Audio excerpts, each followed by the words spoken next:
Good morning. I'm Eric Reeser. The Rick Bonus era in Columbus is off to a good start. CBJ beat the Calgary Flames 5-3 last night at Nationwide. With their new boss on the bench, the Jackets scored 3 times in the third. Boone Jenner recorded a Gordie Howe hat trick with a goal and an assist in the final 20, along with a fight in the second. Jackets are 1 game over 500. They'll return to Nationwide Thursday against the Canucks. In the NFL, the Steelers and Mike Tomlin parted ways Tuesday. Tomlin stepped down after 19 seasons in Pittsburgh. The 53-year-old will reportedly not coach in 2026. There are 9 vacancies currently in the NFL, including the Cleveland Browns, who are expected to speak with John Harbaugh sometime in the next week. The NFL's divisional round starts Saturday with the Broncos and Bills in Denver. And in college hoops, the 14th-ranked OSU women's squad hosts Penn State tonight at 6:30. You can hear that game over on the Fan, too, while the OSU men's squad hosts UCLA Saturday at 1 o'clock. You can hear that game right here on the Fan, Ohio's sports destination. Your morning just got more interesting. Distilled and barrel-picked for your listening pleasure. Bo Bishop, a local sports media legend. What William T. Sherman was to the Union Army, he is to Northern College football. A husband, a father, and middling youth sports coach. He's friends with Central Ohio sporting royalty. I'm talking to Ohio State Athletic Director Ross Bjorken. Coach Day walking on with us right now. Good to see you, buddy. Good buddy Austin Ward. My good buddy Tim May, the Tim May Show. The great Doug Lamery's joining us. Hi, everybody. Dom Barry here. Reese came in and he handed me papers. Yeah, and then it's a rundown. And then he said, "You see that button? That's the only button you need to worry about. Don't touch. There's 8,000 buttons in front of me." Oh, I didn't know what he was talking about. The one that says on. We blew the budget on this imaging, and only 2 guys answered our ad on Craigslist. Ryan Baker and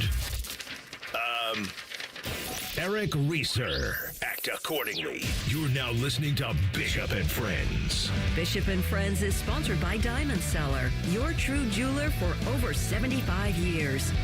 All right, let's do it live on a First Friday Miracle edition of the program. Bo the boys with you for the next 3. Loaded up on a fine First Friday Miracle edition of the program. Hey, guys, First Friday as well. Get those into the fellas.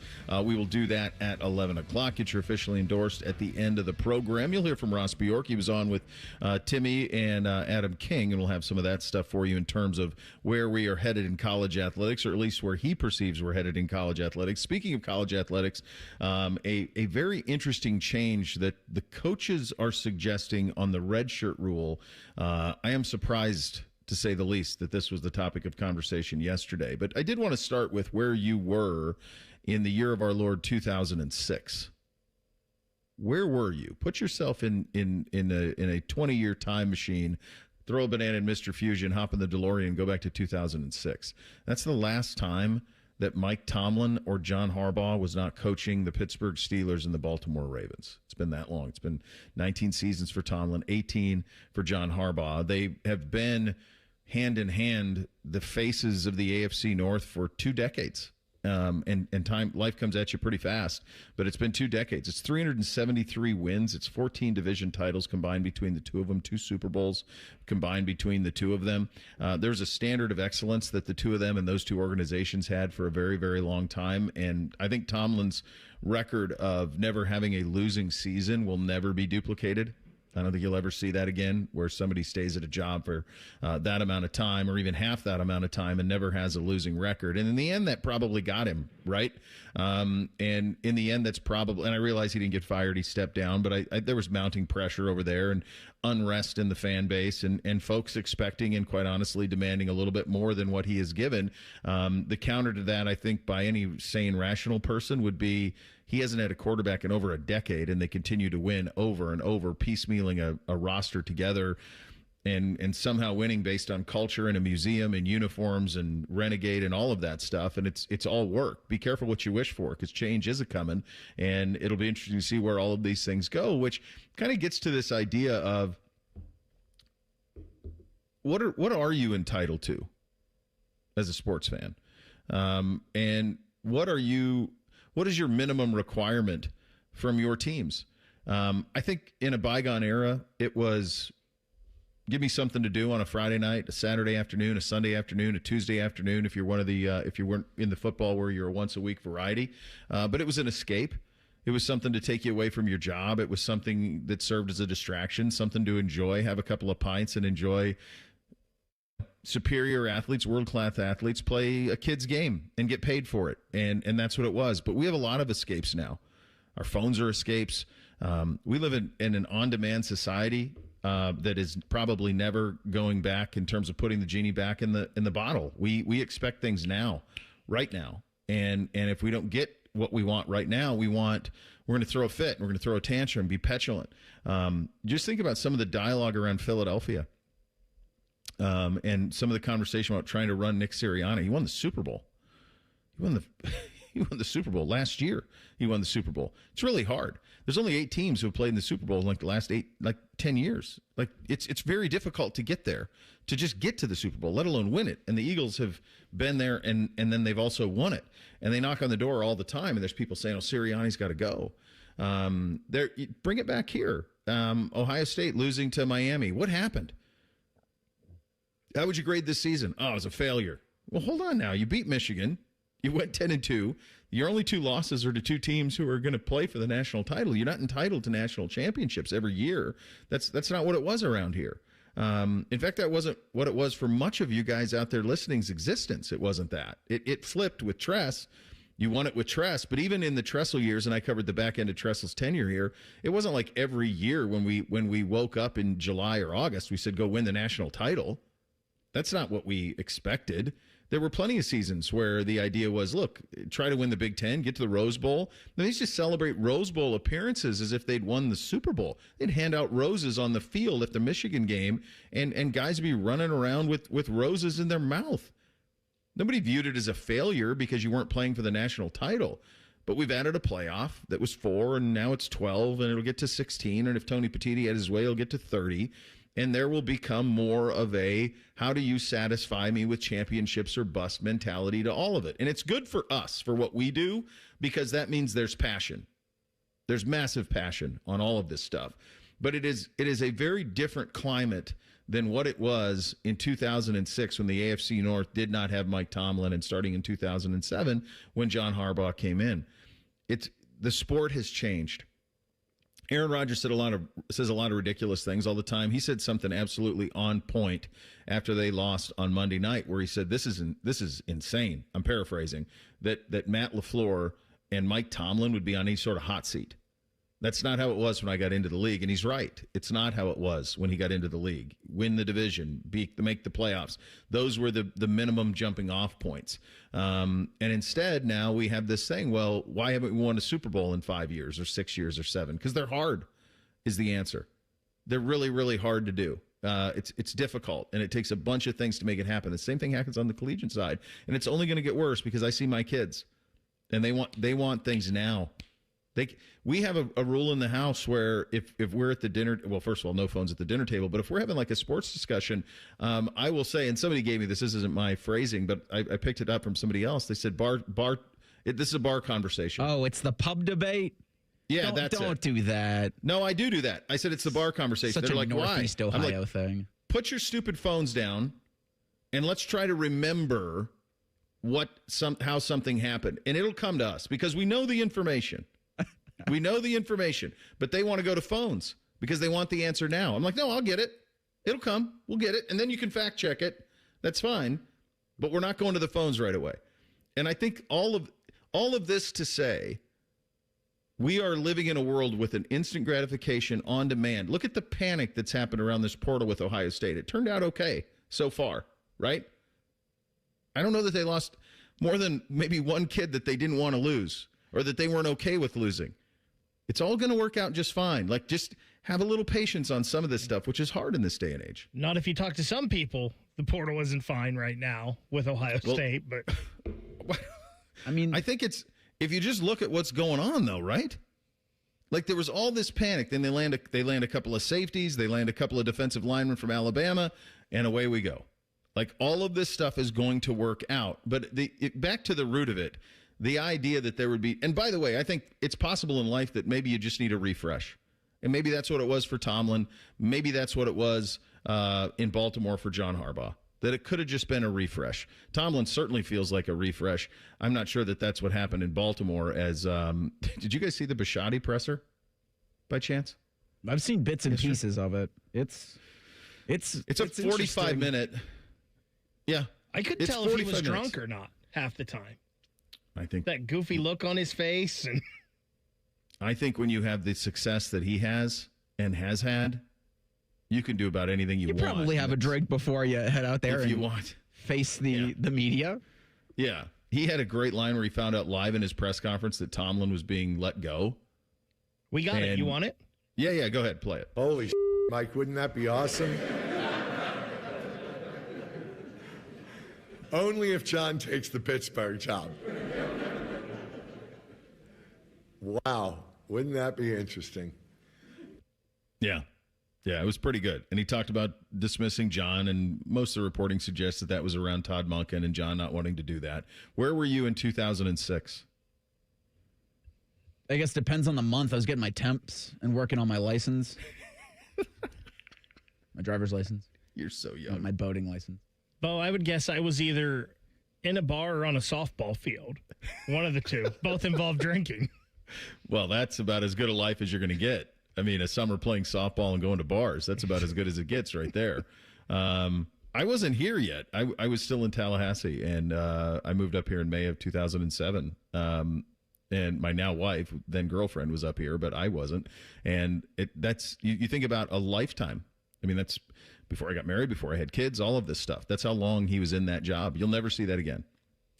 Bo, I think I still had hair in 2006, actually. That's how long ago that was. I saw this on the Steelers, and as a Browns fan, the Steelers organization just amazes me.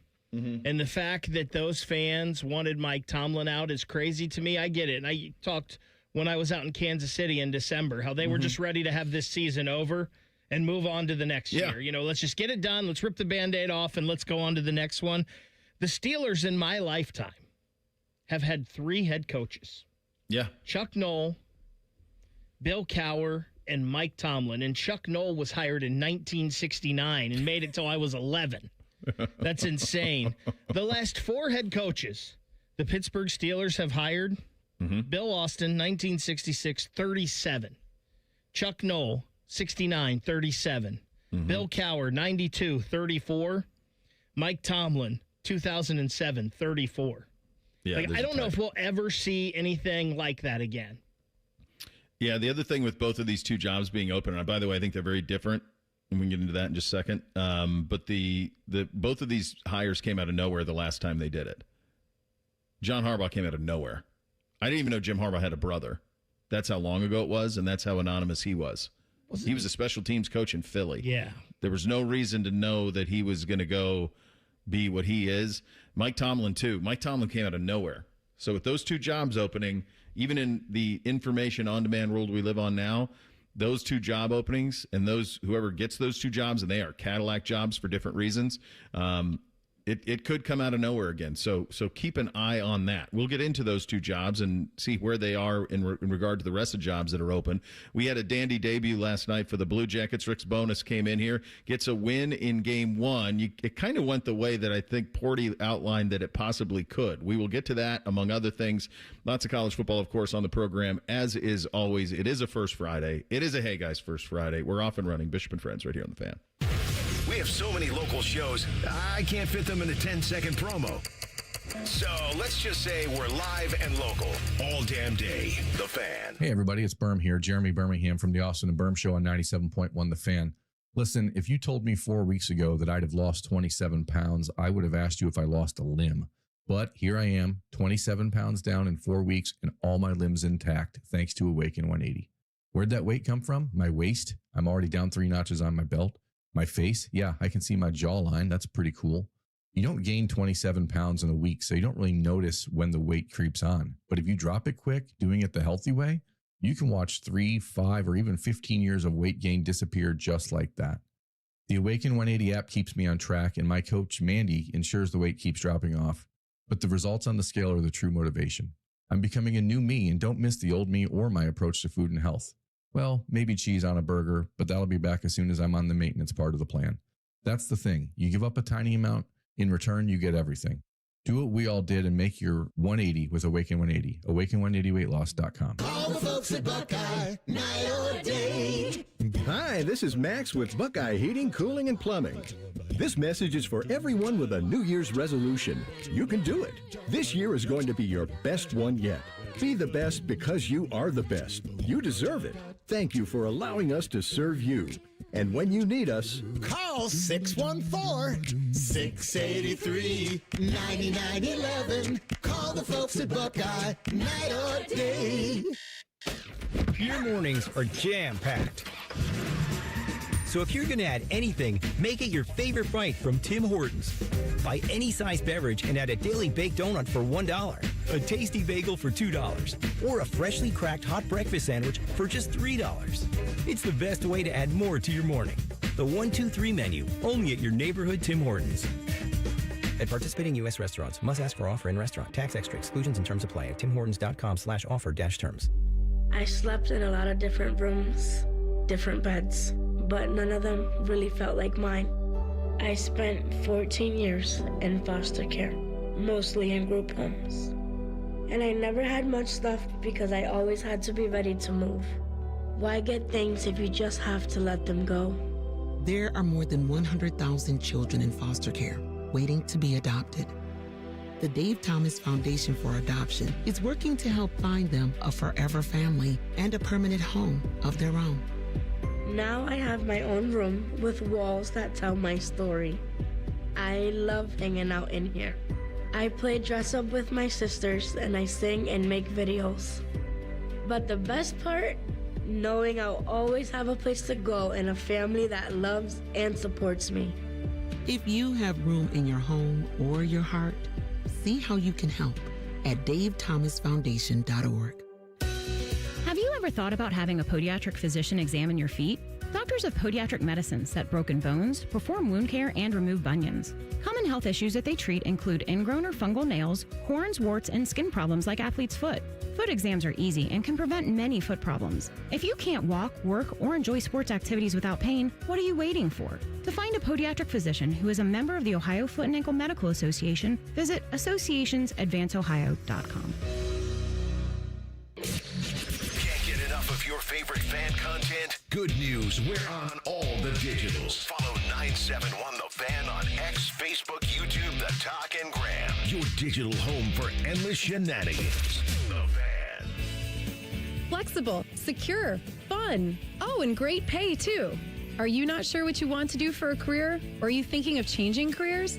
Being a dental hygienist or dental assistant may be the perfect fit for you and provides all of these perks, plus more. Talk with a dentist in your community or visit ODA.org to learn more. Become a valuable member of the dental team and start helping people love their smile.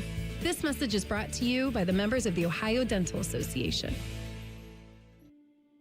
You served behind the desk. You served in combat. You did 4 years and got out. You were drafted. You gave 20 years. You gave exactly what your country needed. And so did you. When you raised your hand and swore an oath to your country, when you put your name on a dotted line, you became part of only 1% of Americans who did the same. You are a veteran. You are a veteran. You are a veteran. Because no matter when, where, or how you served, you made a sacrifice for your country, and you deserve support. If you're struggling with life after service, don't wait. Reach out. Reach out to a loved one, to a fellow veteran, to VA. Find resources at va.gov/reach. Brought to you by the United States Department of Veterans Affairs and the Ad Council. Fan weather. From the Logan AC and Heat Services Weather Center. Any rain chances turn into snow chances the second half of the day. Otherwise, skies will be cloudy and cold with temperatures continuing to drop and gusty winds out of the southwest turning northwest in the afternoon. For Wednesday night, expect a chance of snow to taper off overnight with mostly cloudy skies and cold with temperatures in the teens and gusty winds. For the Fan, I'm meteorologist Meredith Garfalo with the 10 Weather Impact Forecast. We are your radio home for the Buckeyes, Browns, and all the NFL games you can handle. We may have a bit of a football problem. Oh, yeah. The Fan, Ohio sports destination. Keep your friends close and your producers closer. You're listening to Bishop and Friends. Well, I think Porty said this yesterday when we had him on. This was always going to be the easiest one. You make this coaching change. I think he said it was Ken Hitchcock who told him the story of this is the easiest pregame chat you're ever going to have. New sheriff in town. This is what I demand. Go play with your hair on fire, and that's what you got last night. Now, the Flames aren't a very good team, but the Jackets did take care of business. They did so 5-3 in Rick Bowness's first start as the head coach of your Columbus Blue Jackets. I'm going to give you one stat. I did not see this game. I was at basketball last night, so I didn't see it. But here is one stat. This is a series of numbers that was the first thing that jumped out and the first thing I was curious about when I got home last night after practice, and that number is 2055. 2055. Bake, you know what that is? I sure do. Thought you might. That's Kent Johnson's time on the ice. The most among Jackets forwards last night and the most he's had all season. Oh, what do you know? Now, not suggesting that necessarily is a where it's going to be from here on out, but the biggest beef I have with what Dean was doing was somebody like Kent, who needs to be one of the big building blocks of this thing. Doesn't have to be Fantilli, but he's got to be in that conversation. By the way, Fantilli got 2017 last night. Marchie got 19. So that's as it's been. But the point is, there's a change right there. Is that why you won? No, I don't know, but that's what had to change with the way it was going, and that changed last night. Will it stay that way? Who knows? But that's an attention getter. As Coach Bowness said after the game, he earned that time. He was playing, he was competing, he was noticeable all night. Bo, it's interesting that you went the way you did in the first segment today with the lack of patience from sports fans, because I could not believe how many people, same old Jackets, last night when they gave up the goal in the third. Yeah. And the game got tied after they had taken the lead in the third. How many people, they gave up 3 power play goals. How about that penalty kill? Mm-hmm. Guys, they won the game. Yeah. And did you watch the game? They had 43 shots on goal. They were playing fast, and they were playing forward all night. Rick Bowness talked yesterday about wanting this team to play on their toes and not on their heels, especially in the third period when he was asked about third period leads.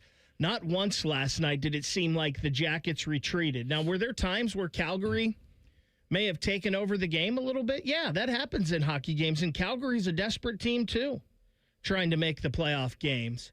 But that was, and it's just one game, but that was different last night, and it's crazy how Rick Bowness had one practice with these guys. Yeah. It's not going to change overnight.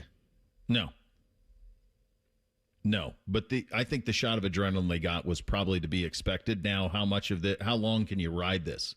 That's the next thing. Reese, we've been through this a billion times. Anytime you have coaching change, you get that shot of adrenaline right away. But then how long can it last? That's the key to this thing. And then is there sizable change here, right? I mean, that's the next thing. Is this now a new approach for the rest of this season? And my hunch is it will be. Yeah, I think for last night, I mean, again, with you do it one game at a time. And now for the Blue Jackets, you're a game above 500. You're back at Nationwide Thursday against the Canucks. The Olympic break, you've got 11 games before that. 7 of those are in front of your home fans. Now, we've said it as long as we've been on the air doing this, is that Jackets fans will show up to that barn and support this team. Yeah. Now you've won 2 in a row, and all you can do is start to stack. Because you talk about the youth movement last night, where you're getting younger guys a lot of minutes, but it was your veterans and your leaders that stepped up in big moments as well. So you're getting that total team buy-in. It's only been one game, but at least now there's some semblance of momentum. Where just a couple of days ago you're going, the whole thing's on fire. And so to the point about Jackets fans in the moment saying same old Jackets, fine. The emotions of a game are going to be what they are. But this was not same old Jackets in the past 48 hours when you have Don Waddell saying, something has to change in this, and pulling the ripcord when he did. I don't think that would have been done before. Now, I referenced the Todd Richards thing yesterday, but they were 0 for their first 9, so that had to happen. With Dean Evison, that didn't have to happen. But if Don Waddell's sitting there thinking to himself, this is going to have to change sometime, and he did it as soon as he thought it was best, early returns are good. Yeah. Rick Bowness had his introductory press conference yesterday, then coached his first game.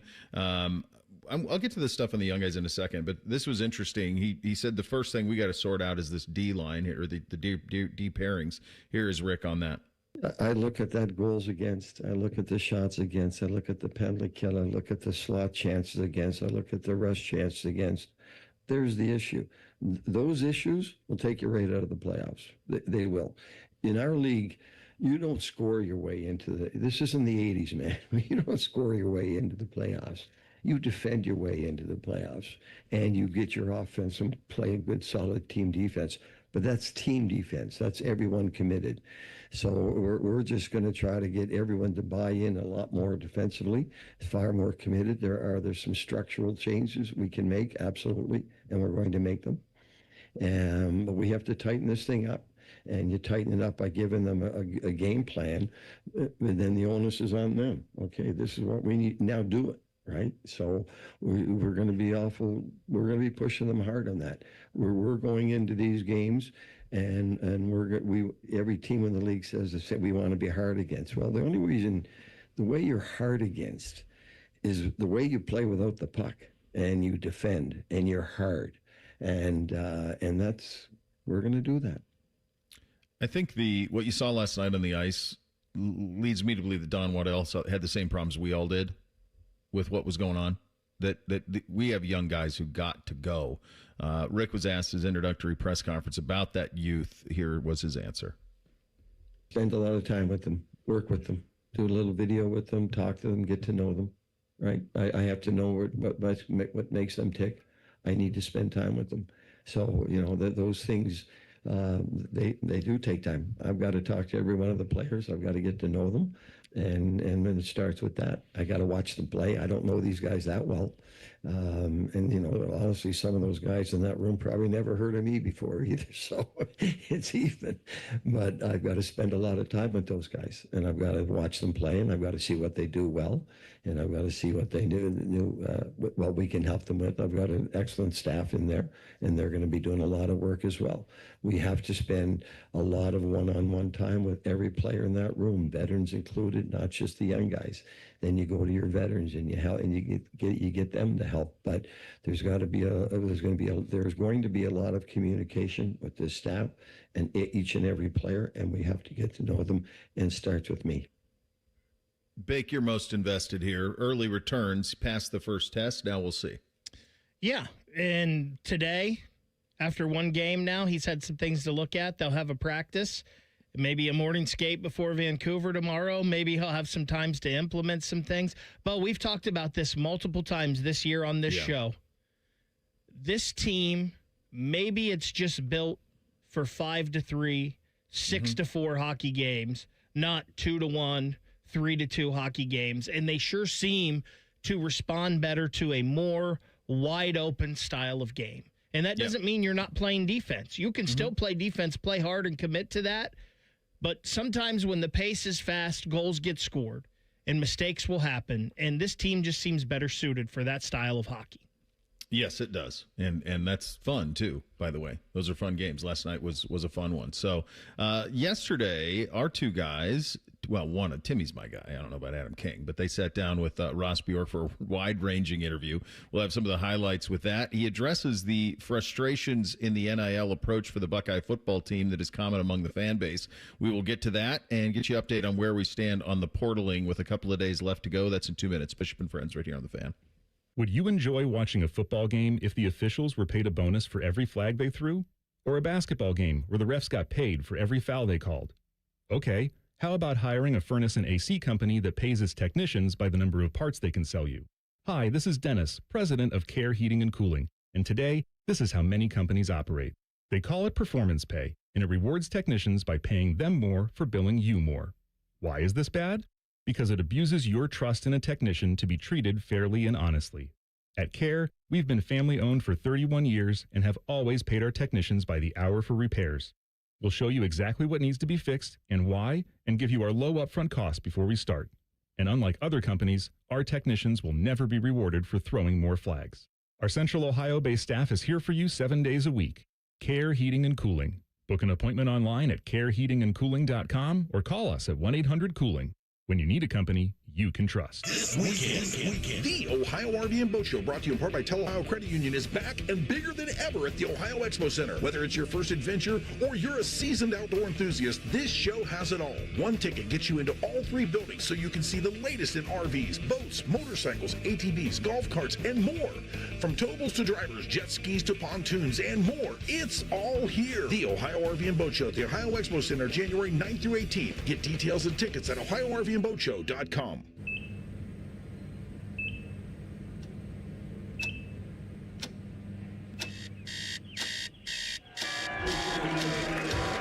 Got this. Breathe. You got this. You got this.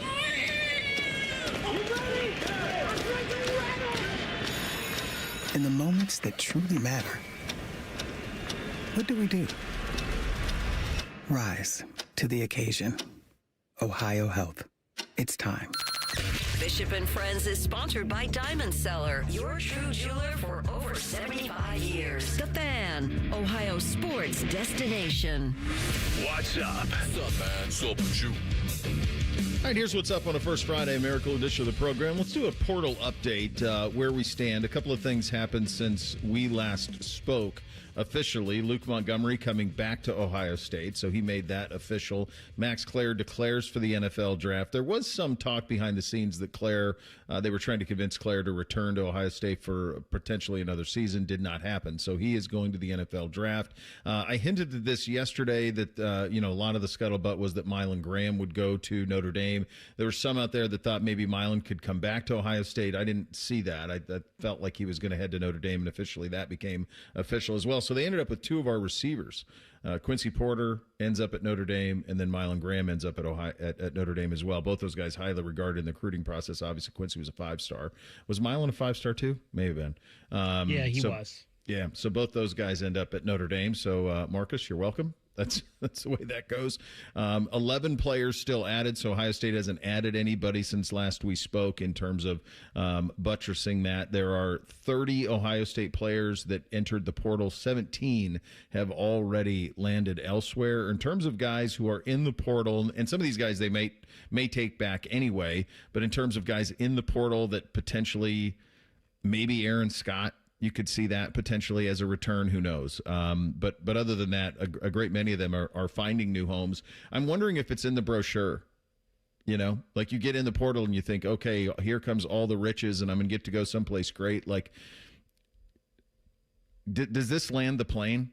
Like if you're Mylan Graham, you're Quincy Porter, and you get a little bit more money at Notre Dame, but like you signed up to be a Buckeye and now you're moving to South Bend, Indiana. And it's like, if you're Tigger Shabola, and you've been here and you hop in the portal, let's see what's out there, and then you end up at Kentucky. Like if you're Bryce West and you jump in the portal and you're looking for a little bit more cash, and okay, well, you got a little bit more cash, but now you're the starting corner at Wisconsin and you're going to get just bombed.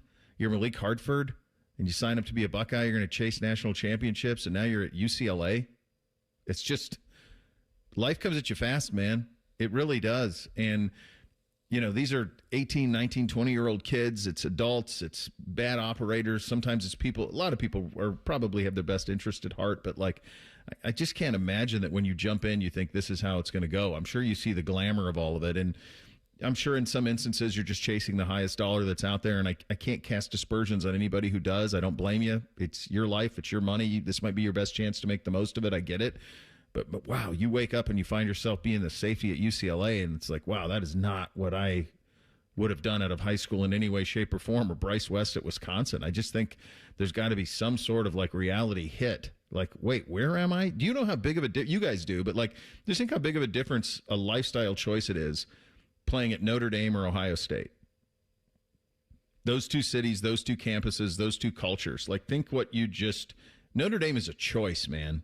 That is a specific choice. That is a small school. It's beautiful, but it's a small school. It's relatively in the middle of nowhere. And you went from, and not to say one's better than the other, but it's a choice. And that choice is now one that you just flipped your decision on in a matter of a couple of days. Well, I was going to say, think of Aaron Noland, who just signed with Memphis today. So you think you're coming in to be, in the competition for Ohio State starting quarterback job. Things don't work out. You go to South Carolina. and you're going to be now at Memphis. And hopefully things work out for him. Hopefully things work out for the 17, 18 Buckeyes that have found homes. But, you know, I think about Texas, right? And their second-ranked transfer portal class. LSU's got 27 commits. They're the top-ranked transfer portal class. Like, if you're not hoisting a trophy there, your return, what's that going to look like? And then for those kids who have kind of upheaved in the middle of their college careers, some for their second time, like, what's the return on all of this? I actually think the Air Nolan decision was the smartest decision that he's made. The from South Carolina or the from Ohio Memphis. State? Sure. To Memphis. Because he'll go play. Yeah. And he needs to go play football. And he went to South Carolina thinking Lenora Sellers was a one and done. And that he would be, in the NFL draft and that he'd be the starting quarterback at South Carolina. The kid needs to go play football. And Memphis had a nice program. They've won consistently. He needs to go play football. And that's probably the smart decision. That's what, if some of these guys are different than that and that they were in line to be the starter here and they chose, to chase dollars elsewhere and ended up at Kentucky or Notre Dame or UCLA or wherever. That's one of the reasons I thought maybe, especially with the connection to have been here and Brian Hartline, maybe Aaron Nolan would go to a school like USF to where he could go in and just play, and maybe Brian's style of offense would fit what Aaron Nolan wanted. Good for him. I hope it works out for him at Memphis. I wonder here, Bo, in the next 2 days, if we're going to get a flood of kids into the portal before it closes, because just because the portal closes doesn't mean you still can't be in there and looking for another school. It also doesn't mean that you can't be in there and come back out and come back to the, withdraw your name and go back to the school you were at. I just wonder if there is going to be a deadline rush here where a bunch of guys jump in and it freaks everybody out, and maybe they go somewhere else, maybe they don't, but I'm just going to say it. I mean, I know no one cares about any of this, but how can you be academically eligible? There's no way. How could you be academically eligible? You're in the portal and, you hop in these last 2 days. Because Bake's right. You can jump in the portal. You can stay in the portal. You just have to be in. Friday's the deadline to get in.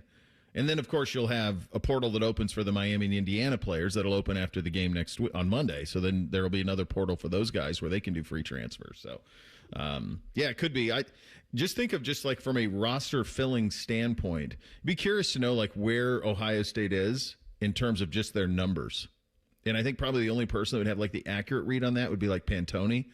He's probably the only one in terms of these are the guys who are committed, who are signed on the line, who are dotted. These guys are in the house. These guys are Buckeyes. What's that number? Is it 50? Is it 60?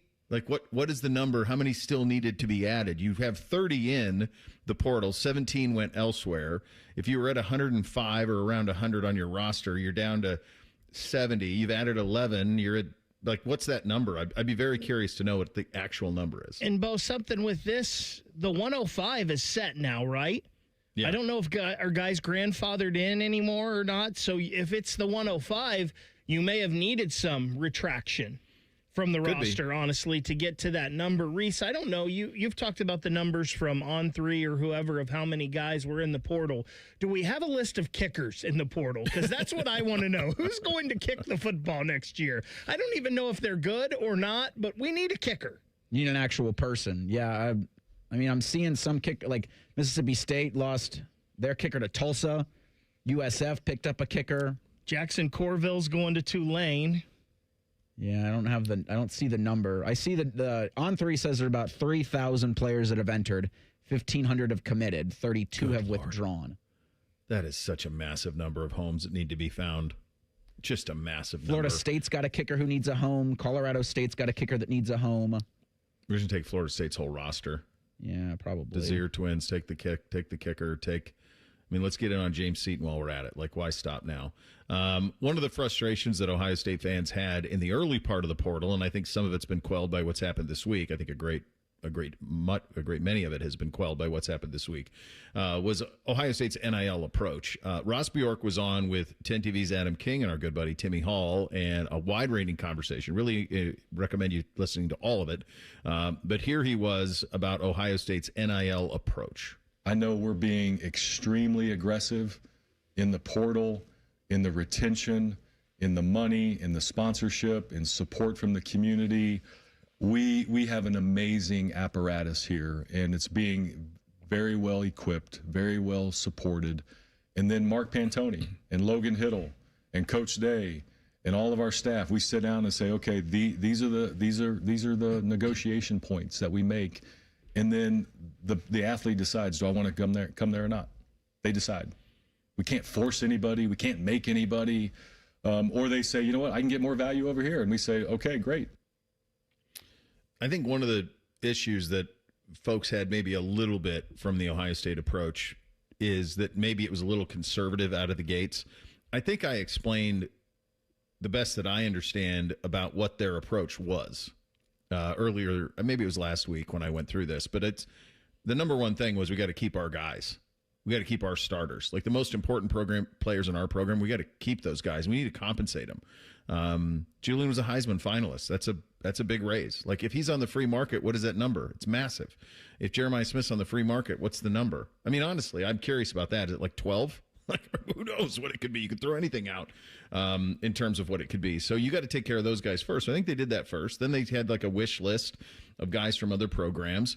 They probably tried to, I'm sure the next thing they tried to do is keep the guys who they thought would ascend on their roster and tried to do that. And that's kind of where they're at. And I think we just kind of all have to get used to this new version of the sport, which we're now really feeling with the way that this portal's been done, Reese. And I understand that there's a good section of the fan base that feels like, well, if all these other schools are just throwing money at these guys, Ohio State should be doing that too.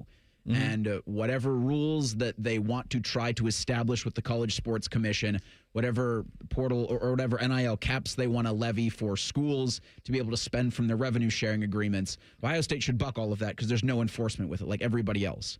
And I had said this last week, I have appreciation for Ross trying to do as he says, right? Mm-hmm. Where if he wants to stay in compliance with the College Sports Commission and their rules that aren't being enforced, then this is how that approach has to look. It's ambitious. It's like the 36 varsity sports. I know how people feel about that. It's ambitious, but I do appreciate him walking like he talks it. Yeah. I have some thoughts on following anything that the College Sports Commission has to say. And everybody does. Yeah. So we'll get into that because in addition to that, Ross kind of weighed in on the frustration with where we are in college sports. But then the question will be, what are we going to do about it? The college football coaches, their number one order of business surprised me, really shocked me. We'll get into that coming up next. Bishop and Friends right here on The Fan. We know everything about you. We know you love the Buckeyes. We know you love the Jackets. We know you're wearing a red shirt.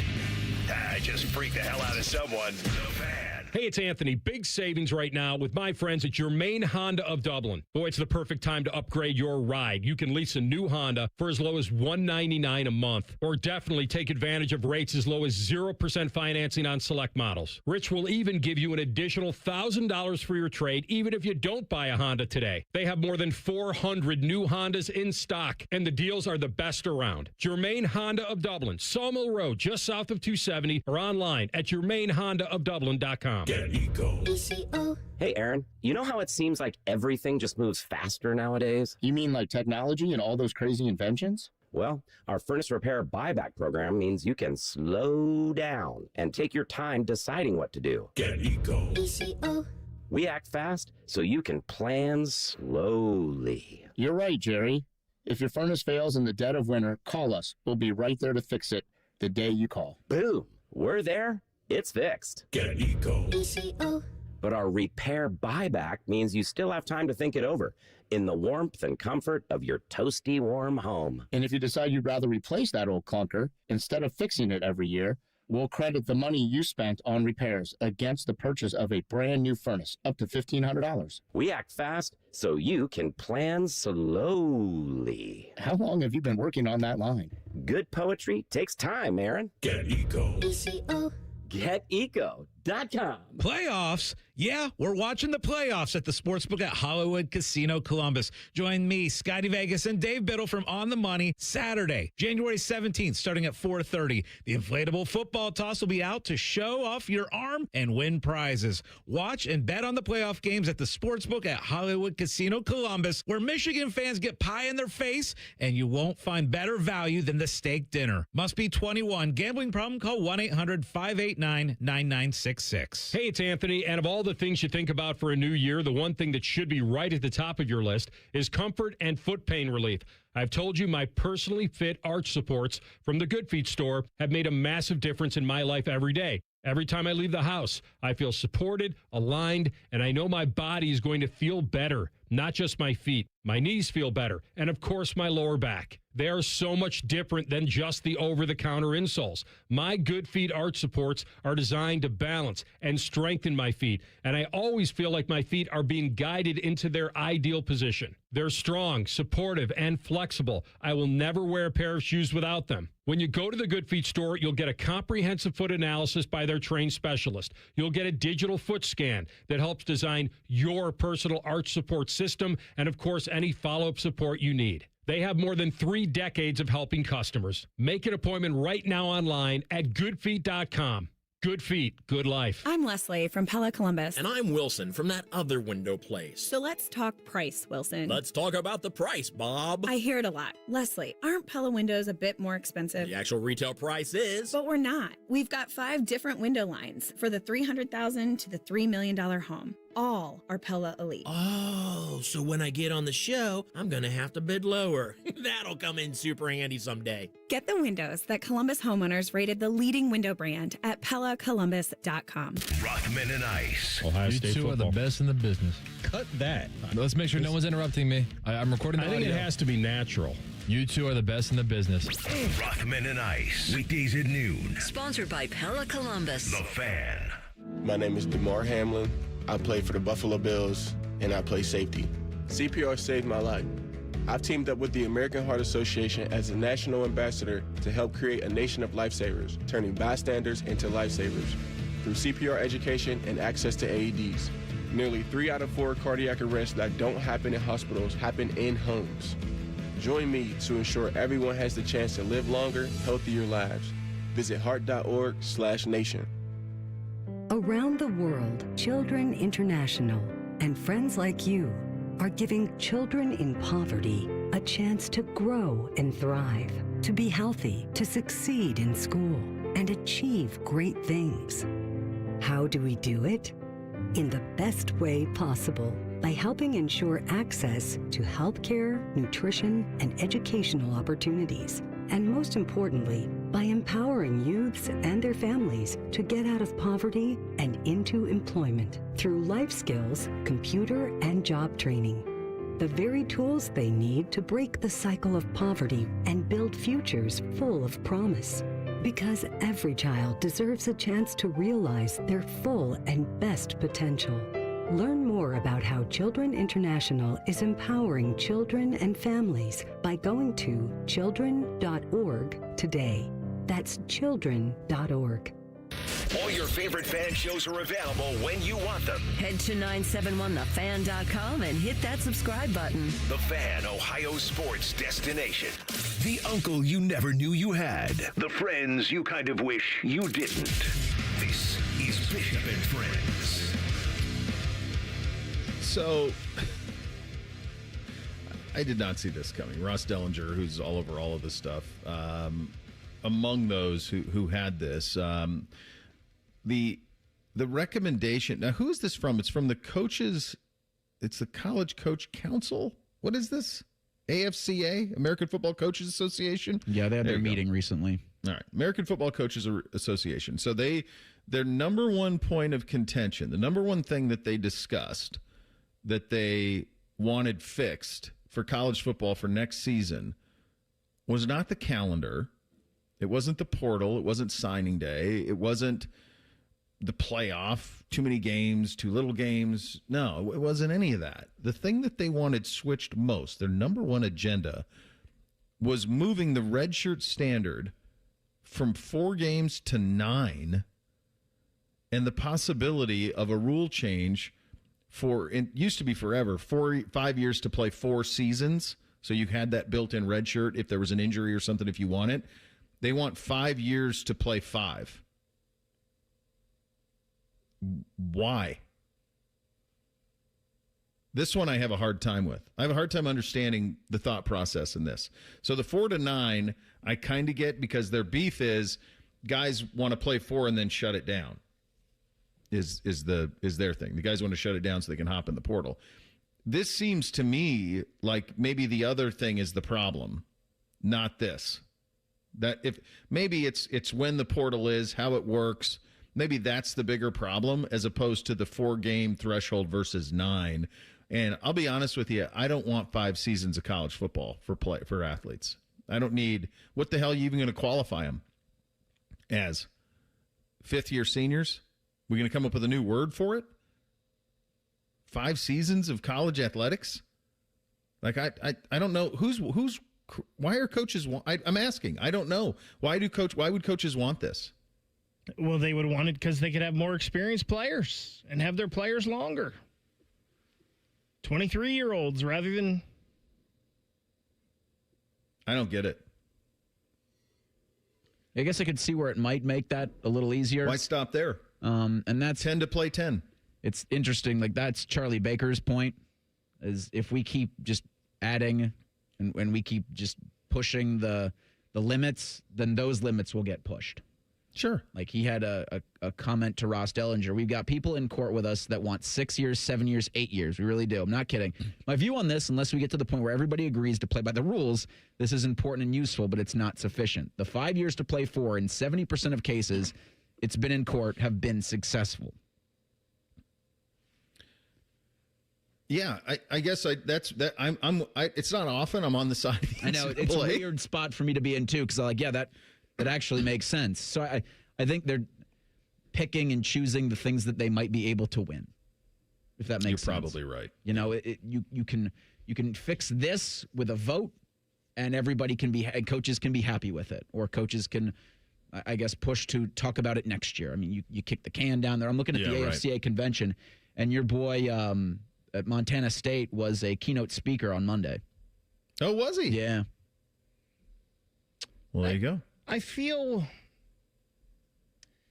with all of this, I feel kind of bad for the high school student coming out because it seems like we're trying to take spots away from them. Yes. It seems like we're trying to make it harder for some kid to go from high school to college and play. Now, the uber talented guys, that's not going to be a problem. But so many of these guys that aren't quite good enough for the NFL, but are still pretty good college football players, we're just trying to hang on to them. And, Bo, we talked about this a couple weeks ago on the show. I remember when I was growing up, I couldn't wait to be older. I couldn't wait to do my next thing. I couldn't wait to get out of elementary school and go to middle school. I couldn't wait to get out of middle school to go to high school. Couldn't wait to get out of high school so I could go start making money. And, you know, you used to, I can't wait to go to college so I can get my internships and graduate and go get my real job and start making money. Yep. Now these guys are making money, and now it just seems like we're okay with not becoming grown-ups. We're okay with just sitting back and being a kid as long as we can. Yeah. Which, by the way, I recommend you all do. Yeah. The old Billy Madison, stay as long as you can. Never leave. This was earlier in the week from a recruiting coach in Georgia. My biggest takeaway from the AFCA convention, high school prospects will need an advocate in order to increase their chances at opportunities at the next level. D2, D3, NAIA, and JUCO programs should be a point of focus. Baker, to your point. I just had this conversation last night at the high school basketball game I was at about how much more difficult it is for high school kids to be seen. And this year, Ohio State signed 27 or 8, something like that. Yeah, it might even got up to 29. Yeah. They'll never sign that many again. Never. They're going to sign 15. So if a place like Ohio State goes from 28 to 15 or 28 to 18, and that's duplicated around the country because that's the process. Like, give me 21, 22-year-olds. I'm not going to spend time developing anybody. Why am I going to? Can you imagine Colorado? What's been their ROI on James Seton? Paid him reportedly $1.5 million to sign on the line, which is dotted at Colorado. He played 2 years there. I guess he was started as a freshman, and they won 10 games, and you got a Heisman winner and all of that. But now he's gone. And if you are a big-time program like this one, you'd rather have just paid him the 2.5 or 2.8 it's going to take now, because now he's a stud. Like, I'm not going to pay for development somewhere else. I'm not going to develop you. I'm going to have somebody else do it. Florida State's our feeder program. We'll do a little higher, lower coming up next. Second hour, Bishop and Friends, right here on The Fan. The Big Nine was a sad, incomplete place. Enter Ohio State. The rest is history. The Buckeye Show. Weeknights at 6. The Fan. Hey, it's Austin Ward. Listen to The Beat with Austin and Byrne, now powered by the Waterworks and Header Heating, Cooling, and Plumbing. Get the latest Buckeye news, insights, and unbeatable analysis every day. Don't miss a moment. Stream The Beat with Austin and Byrne, sponsored by the Waterworks and Header Heating, Cooling, and Plumbing. Below freezing? Fire up the grill at Billiards Plus. The grilling season never ends. While you're grill shopping, you'll love browsing Central Ohio's largest selection of pool tables, game furniture, and shuffleboard. Family owned and operated. Billiards Plus on Dublin Center Drive in Dublin. Your mornings are jam-packed. So if you're going to add anything, make it your favorite bite from Tim Hortons. Buy any size beverage and add a daily baked donut for $1, a tasty bagel for $2, or a freshly cracked hot breakfast sandwich for just $3. It's the best way to add more to your morning. The 1, 2, 3 menu, only at your neighborhood Tim Hortons. At participating U.S. restaurants, must ask for offer in restaurant. Tax extra. Exclusions and terms apply at timhortons.com/offer-terms. Hey, it's Matty Ice. Do you want to start the new year off in style? Well, then my buddies at McDaniel GM Superstore in Marion have just what you're looking for the best price around. You can lease a brand new 26 Chevy Silverado 1500 for just $319 a month for 36 months with only $3,879 due at signing, or you can save up to $14,000 off MSRP if you finance. Terms and restrictions apply. They're just off Route 23 on 95 in Marion, or you can visit McDanielGMSuperstore.com. Chevrolet, together, let's drive. Hey, it's Bobby Carpenter. Start the year off moving, not hurting. With joint pain, if it's holding you back, listen up. There's a way to get relief without surgery, no downtime, and without putting your life on pause. Dr. Tesner and the other pros right here at QC Kinetics in Columbus, Ohio, they can deliver regenerative treatments that actually help your body repair areas that are causing you the pain. Those achy hips, knees, shoulders, back, wherever it hurts. And the results, 97% of Cleveland patients report satisfaction with the results. So instead of facing an invasive operation that sidelines you for months, these treatments, they happen right in office and you go about your day. I should know. I've had them. My dad has had them. They feel good and they can deliver life-changing results. Imagine moving around better, being stronger, planning the year you actually want. Do not wait. January is supposed to be a clean slate, so make it yours. So go call 380-208-4544. That's 380-208-4544. You know what hope is? Hope is action. Carving a path forward, even when it's hard. And kids who still know how to dream. They're the best pathfinders of all. So at Child Fund, hope means helping millions of children living in poverty worldwide to grow up healthy, educated, skilled, and so all those good things can come true for them, safe. And that means safe at home, safe at school, and safe online. Hope means walking this path together, all of us. Because when we work together, we can do so much more. That's right. Hope includes you. Child Fund, because we need each other. To learn how Child Fund works with children in 23 countries to help them achieve their full potential, visit childfund.org.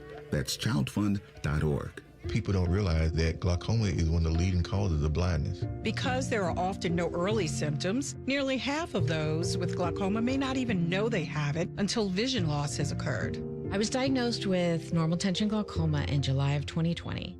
And what we found out at that point was I had already lost 40% of my sight. You think it only affects people that are, 75 or older, retired, grandparents, and that's not the reality of it. I didn't think at all glaucoma was going to affect me because I didn't know of anyone that had glaucoma, no one in my family. When you have glaucoma, you can't get back that sight that you lost. And so early detection and treatment is vitally, vitally important. Don't miss life's most beautiful moments. Schedule an eye exam today.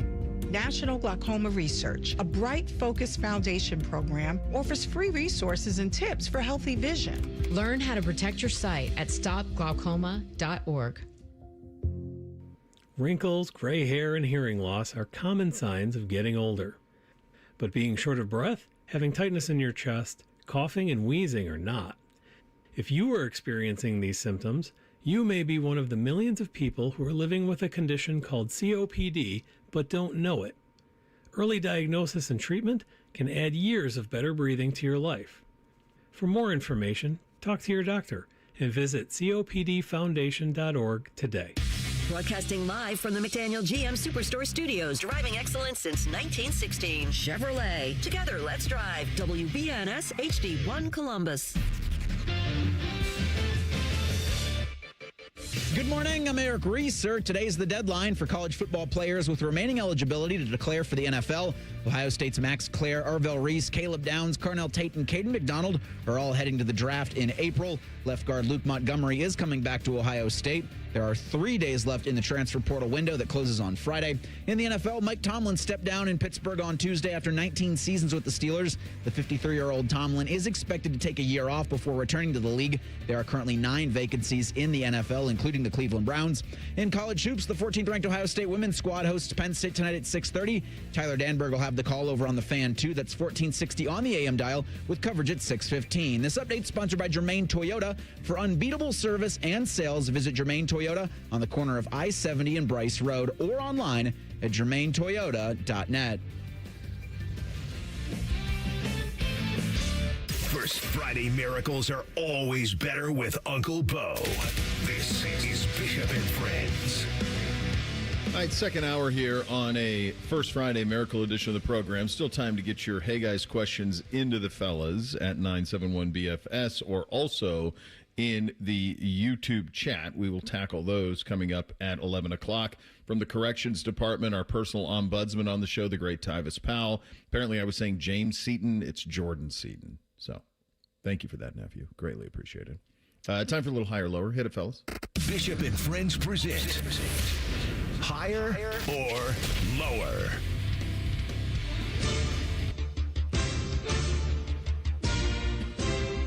So Mike Tomlin stepping down in Pittsburgh yesterday makes 9 NFL head coaching vacancies.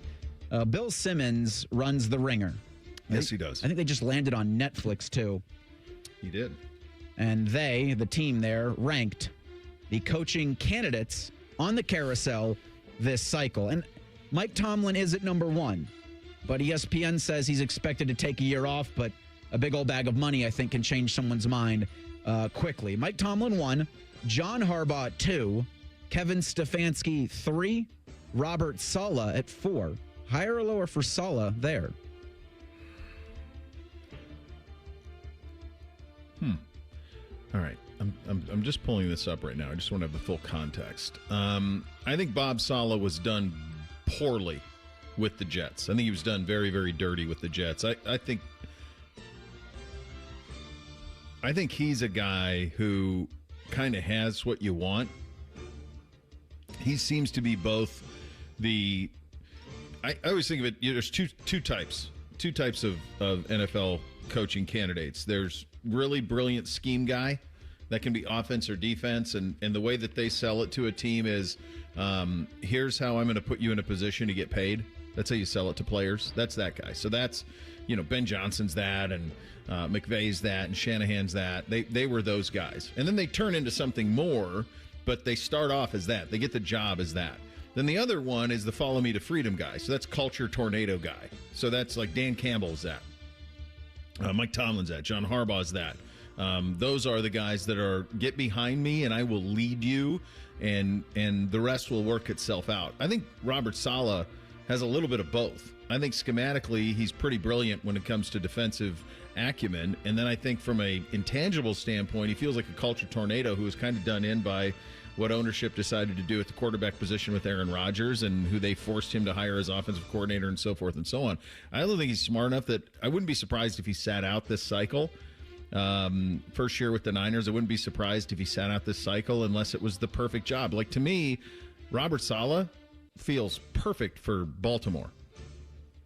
That feels right up. That's the type of job that he would, to me, would thrive on. I'm sure they're going to try to go with offensive acumen guy, but I think like from everything else that feels like would be there, that would be the type of landing spot that he would want to go to. Ready-made situation.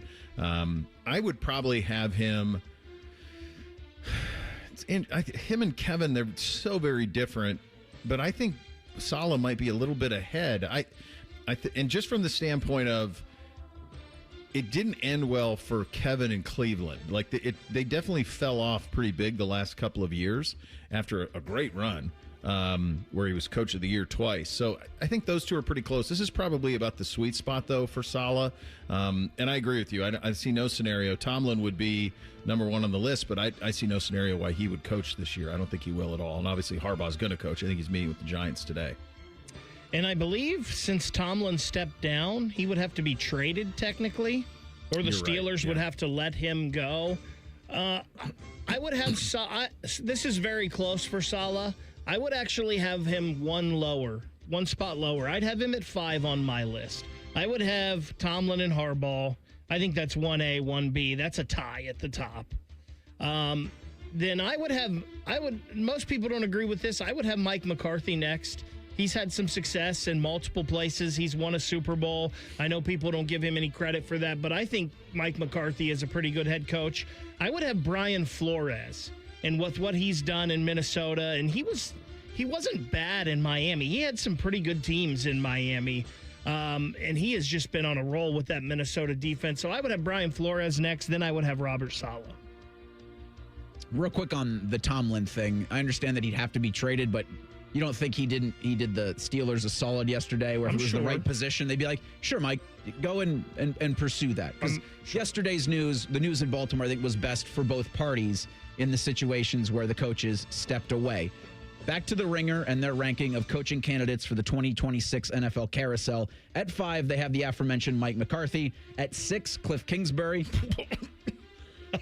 Come again? Higher or lower for Kingsbury at 6. All right, I didn't have this list up. Drink. Kingsbury? There's zero chance Cliff Kingsbury is going to be an NFL head coach this cycle. Zero. And it's almost like, is there no recollection of how poorly it ended in Arizona for him? He was fired in Washington. Fired. So that's absurdly too high for him. Way too high. Like, where are the names? Like, where's Mike McDaniel on this list? Where are some of these hot candidates, coordinator candidates? Where's Clint Kubiak on this list? Where's the other LaFleur on this list? Where are some of those cats? Like, those are the guys who are going to get jobs. Cliff Kingsbury's not getting a head coaching job. Come on, Bill Simmons. So I agree with you. I think this is way too high on this list for Cliff Kingsbury. And I am noted not the biggest Kevin Stefanski fan. They obviously have Stefanski ahead of him. But yeah, Stefanski, McDaniel, both of those guys should be ahead of him on this list. The Cliff Kingsbury thing, not only, as you mentioned, did it fail, it failed badly. And I know guys can learn and revamp themselves. And I know there were injuries in Washington this year, but their offense regressed quite a bit this season. It was good last year, but it wasn't nearly the same this year. So I would have Kingsbury way lower. I wouldn't have him on this list. Like, I agree. Robert Saleh got fired, got a bad raw deal in New York, got fired, and the Niners defense with no pass rushers and a billion injuries is still competitive and playing at a pretty high level considering all of the injuries that they've had. Kingsbury got fired, man. He got bounced in Washington. So I don't see that at all. Like, I would have LaFleur way higher on this list. Like I said, Kubiak, there's a bunch of them. He's way too high. So Joe Brady's on this list at 7. Bill's way too offensive high. coordinator. Steve Spagnuolo is 8. God. Chiefs defensive coordinator. List. At 9, Chargers defensive coordinator Jesse Minter. At 10, Ravens offensive coordinator, or former Ravens offensive coordinator Todd Monken. At 11, Vikings defensive coordinator Brian Flores. Higher or lower for Flores at 11? So the names ahead of him are absolutely absurd. Almost none of those guys are going to get any consideration to be a head coach in the National Football League this year. In regard to Flores, this is probably the sweet spot because of you have to remember how it ended in Miami. And you have to remember with is there still litigation that's going on there? Let me pull it. Yeah, there is. Unresolved litigation against the league over the discriminatory hiring practices and his experience in Miami with the development of Tua Tagovailoa. Teams could be scared away. Yeah, they have it. Yes. The problem for Brian Flores is, like, what owner is going to take a shot on that in the middle of ongoing litigation against the league? Whether his claims are founded or not, it almost doesn't matter. Like, what owner is going to take that on? I just don't see it. So I think he should be well done on this list of no fault of his own. I feel like one that would be an organization he was with in the past, the Pittsburgh Steelers, but I feel like that's a little too similar to Mike Tomlin, and they would want to break from that. Or even Raiders. Like, they've always had that outlaw attitude, you know. I think Flores, obviously, I said I would have him higher on this list. I'd have him number 4, just as candidates as I would want. I would have Todd Monken higher on this list than 10, too. I think Todd Monken's a really good football coach. Yeah, I know him. And he does have everything that you'd want. I don't know why he doesn't get more consideration for it. If somebody lands him as an offensive coordinator, you've won the lottery. At 12 on this list, Mike McDaniel. At 13, Colts defensive coordinator Lou Anarumo. At 14, Dolphins defensive coordinator Anthony Weaver. 15, Packers defensive coordinator Jeff Hafley. At 16, Seahawks OC Clint Kubiak. Higher or lower for Kubiak at 16? Kubiak's going to get a job if he wants one this year. It's just, the landing spot for him, and obviously he'll lean on his dad and his support group to decide if he wants to. Where's the Hafley love coming from? And I like him. He was great here as a defensive coordinator, leader of men at Boston College. But anytime I watch the Packers, I'm not sitting here going, oh, their defense is, what he's doing here is otherworldly. Like, when they don't have Micah, then they fell off quite a bit. So he's pretty high on this list. He's obviously very impressive in the room. So with owners, he impresses. So maybe that's why he's on this spot where he is. And I do like him a lot, but I don't know if it's what I've seen on the field with the Packers defense that would do that. I don't know how much higher I would have Kubiak. Probably a little higher, but not a lot, just because I think a lot of those, a lot of the guys on here that we've talked about are just a little better. It is pretty impressive, though, what he did with that Seahawks offense. And you've got to remember, they lost DK Metcalf and Tyler Lockett, who were two mainstays there. And kudos to their front office that they do. Jackson Smith and Jigba was ready to break out like he was this year and be the superstar that we all thought he could be. So I would have Kubiak a little higher than this. I don't know how much, though. I think an interesting candidate there is Lou Anarumo, because he was kind of the scapegoat in Cincinnati, and I think we all know now it was never his fault. I remember he was maybe a finalist for the Cardinals job when they hired Jonathan Gannon.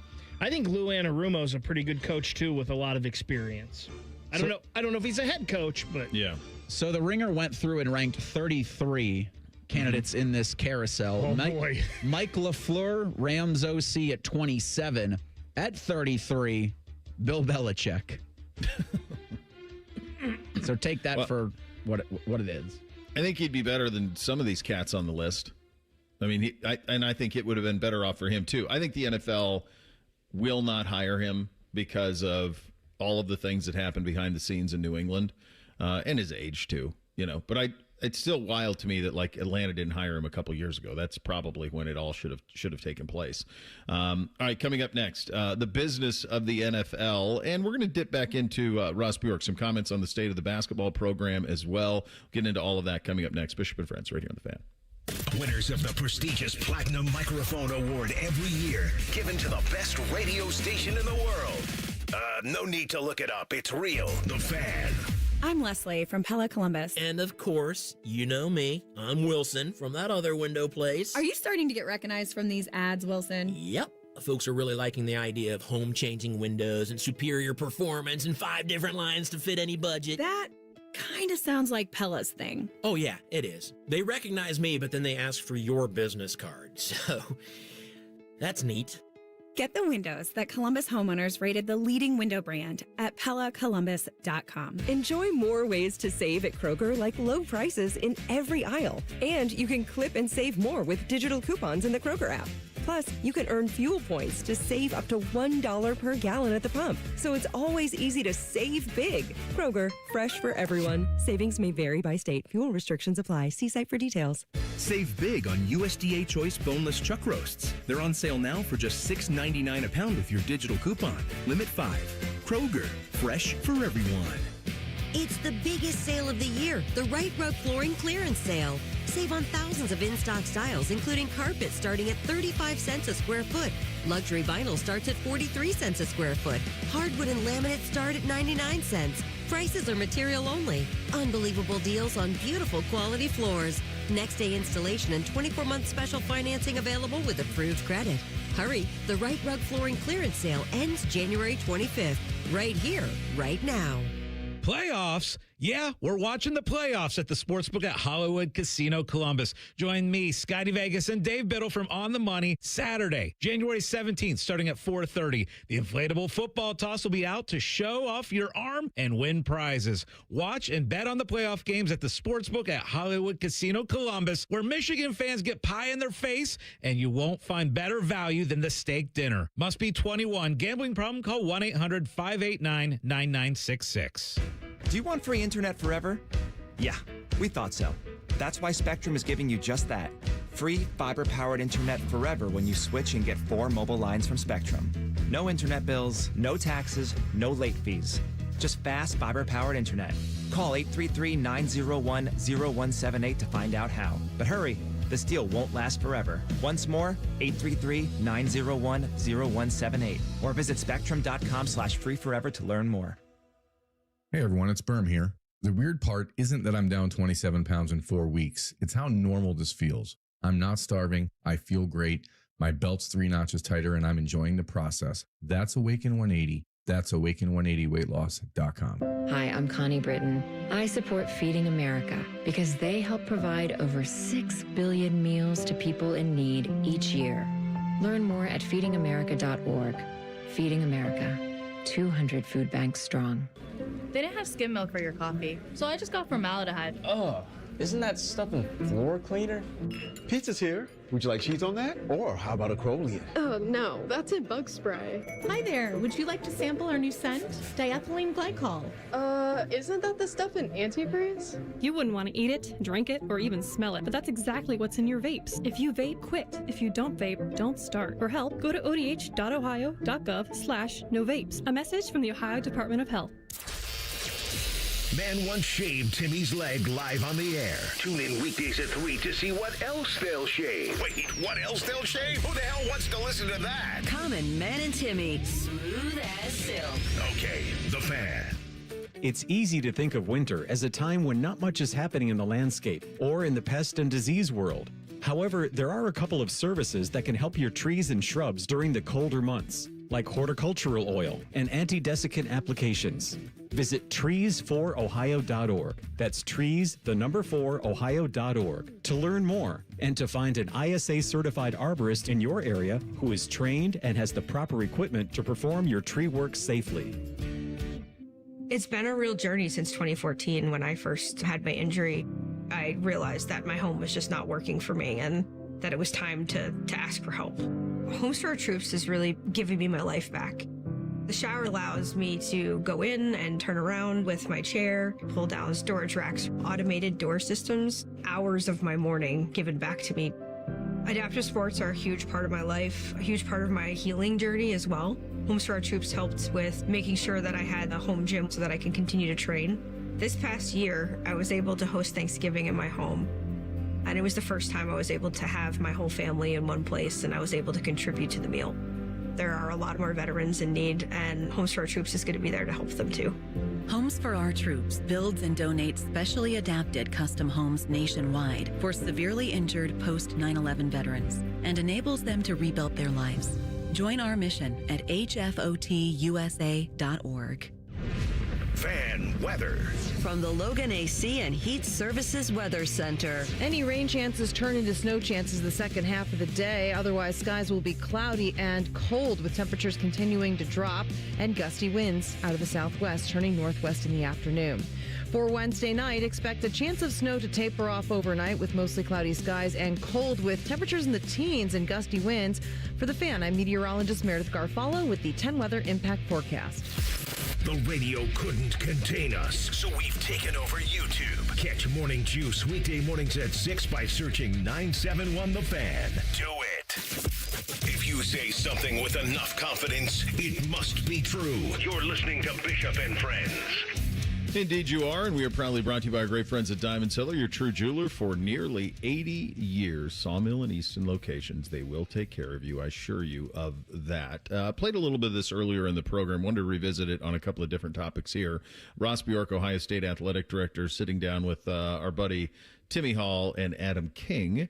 And among the topics of conversation, we touched on the NIL stuff a little bit earlier, but I did want to hit, he did talk about the common frustration with where we are in college athletics, and here was his response to that. So any time and every time that we've governed the money and the benefits and we restrict the environment, we catch ourselves really in an antitrust environment.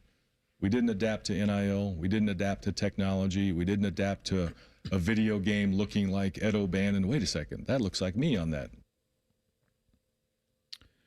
So I'm guessing that where he was heading with that was from the perspective of we blew it, boy, is what that sounds like to me, is there was a chance to get ahead of this stuff and now we can't. Curious to see how they try to put all of this back in. My hunch is you can't, that you're in this spot, and that's kind of the end of it. And we talk about it all the time. But what was kind of your guys' sense as you were listening to him talk with those guys in terms of what message was he trying to get across about where the athletic department is to quell some of the frustration that's out there from the fan base? I think he was preaching patience a little bit. I also think that, you know, where he's trying to operate from is we can there's a true belief in they being able to get all of this under control. And I think he kind of has to have that if he wants to operate the way he's operating, right? So it's a great appreciation for doing just that. Whereas when you sit down with Timmy and Adam, you believe wholeheartedly that if we all work together and we all figure this out together, then we can displace a lot of this chaos in the coming years. It's a very ambitious take, but there's a lot of belief in what he was saying and trying to get everybody to kumbaya, but I don't hear from many other people. And that's my biggest concern with it, is he's saying it, and I think he's doing one thing, and he's saying just that. And there's so many other people, though, are saying one thing and doing the exact opposite. And I think there are too many people on that side when you already don't have enforcement and you really don't have the kind of order and control that a college sports commission 25 years ago would have had to have for anything to be put under control now. Yeah, I kind of got the sense that he was, hey, look, we're doing this the right way while maybe other people aren't doing this the right way. And is there a right way anymore? He's like, we're kind of trying to follow the genuine rule of what's out there rather than the letter. And I think he was trying to we're hoping that there are going to be some guardrails. A lot of hope. And things put on this. So we're still trying to work within that system we're hoping for. You know, the only thing that gives me a little bit of faith, and it's very little, that this will somehow get righted in some way and there will be some sort of rules we can all play under is you need more guys like Ross. And I don't necessarily mean ideologically like Ross. You need more 53-year-old guys. You need guys who want another 10 years in the profession at the forefront of it. You need Dan Lanning. You need Ryan Day. You need young, smart people and people who want to continue to work in this business for an extended period of time because they'd have a vested interest in it. For too long, this operation and apparatus is run by people in their 60s and 70s. And all they were trying to do is continue to stack checks.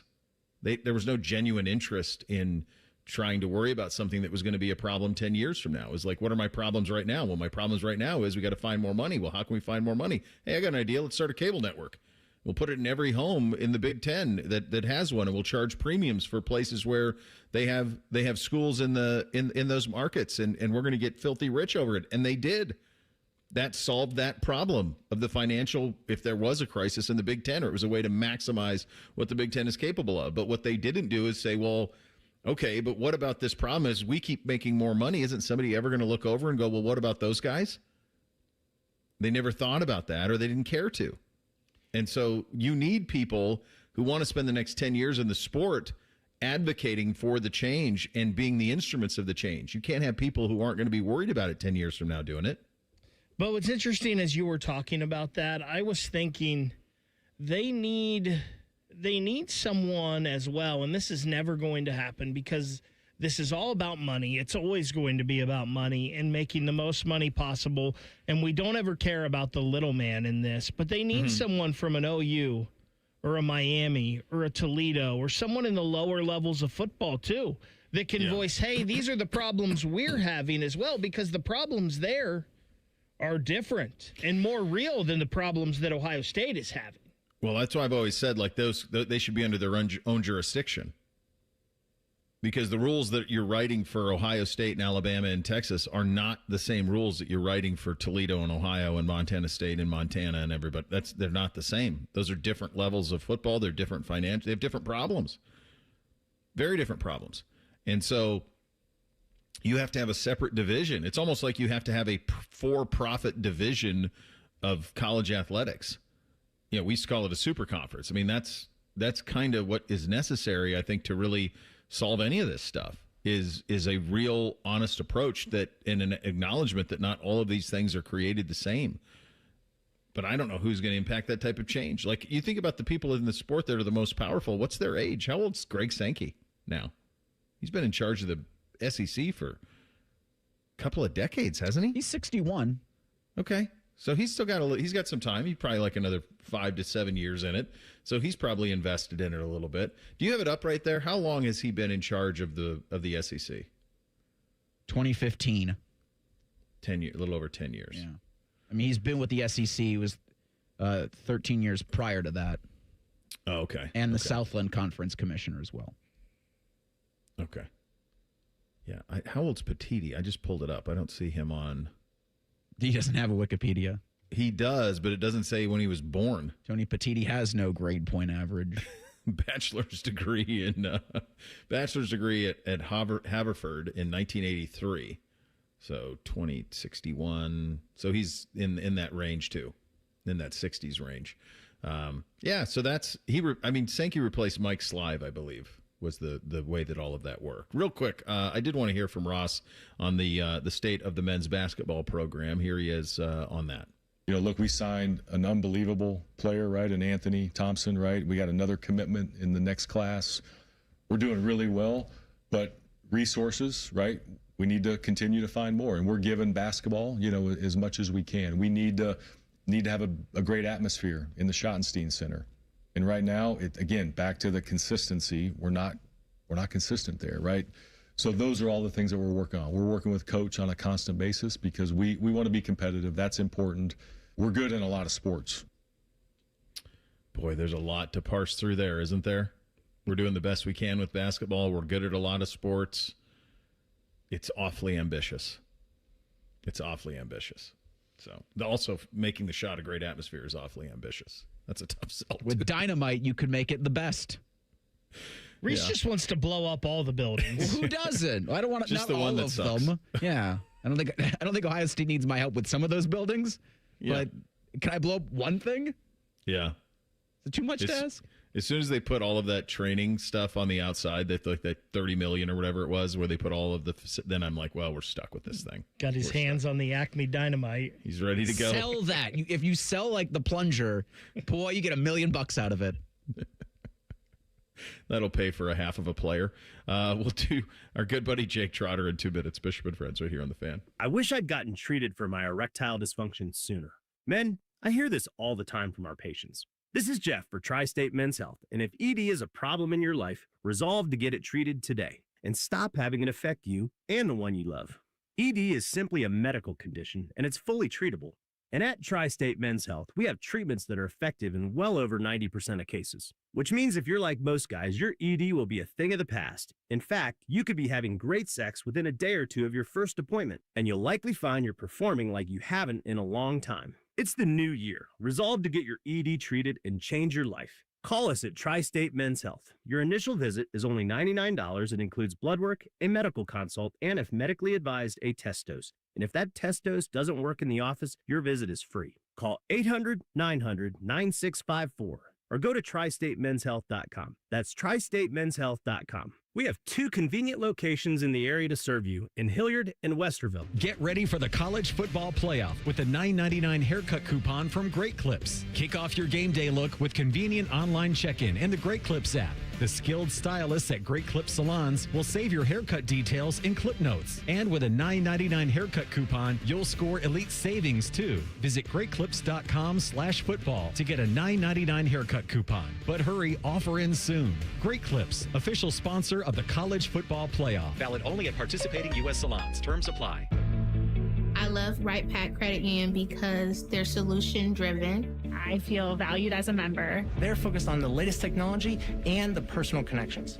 Experience benefits that go beyond banking with Right Pack Credit Union. Just ask our actual members. I definitely recommend Right Pack to all my family and friends as a credit union of choice. Visit one of our Columbus area Right Pack Credit Union member centers near you. Based on individual members' experiences, results may vary. The Fan Guest Hotline is sponsored by Weston Air Heating and Cooling and Bryant, doing whatever it takes to keep you and your home comfortable. The Fan.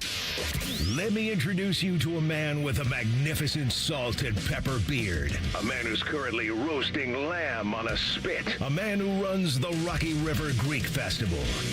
That man is Jake Trotter.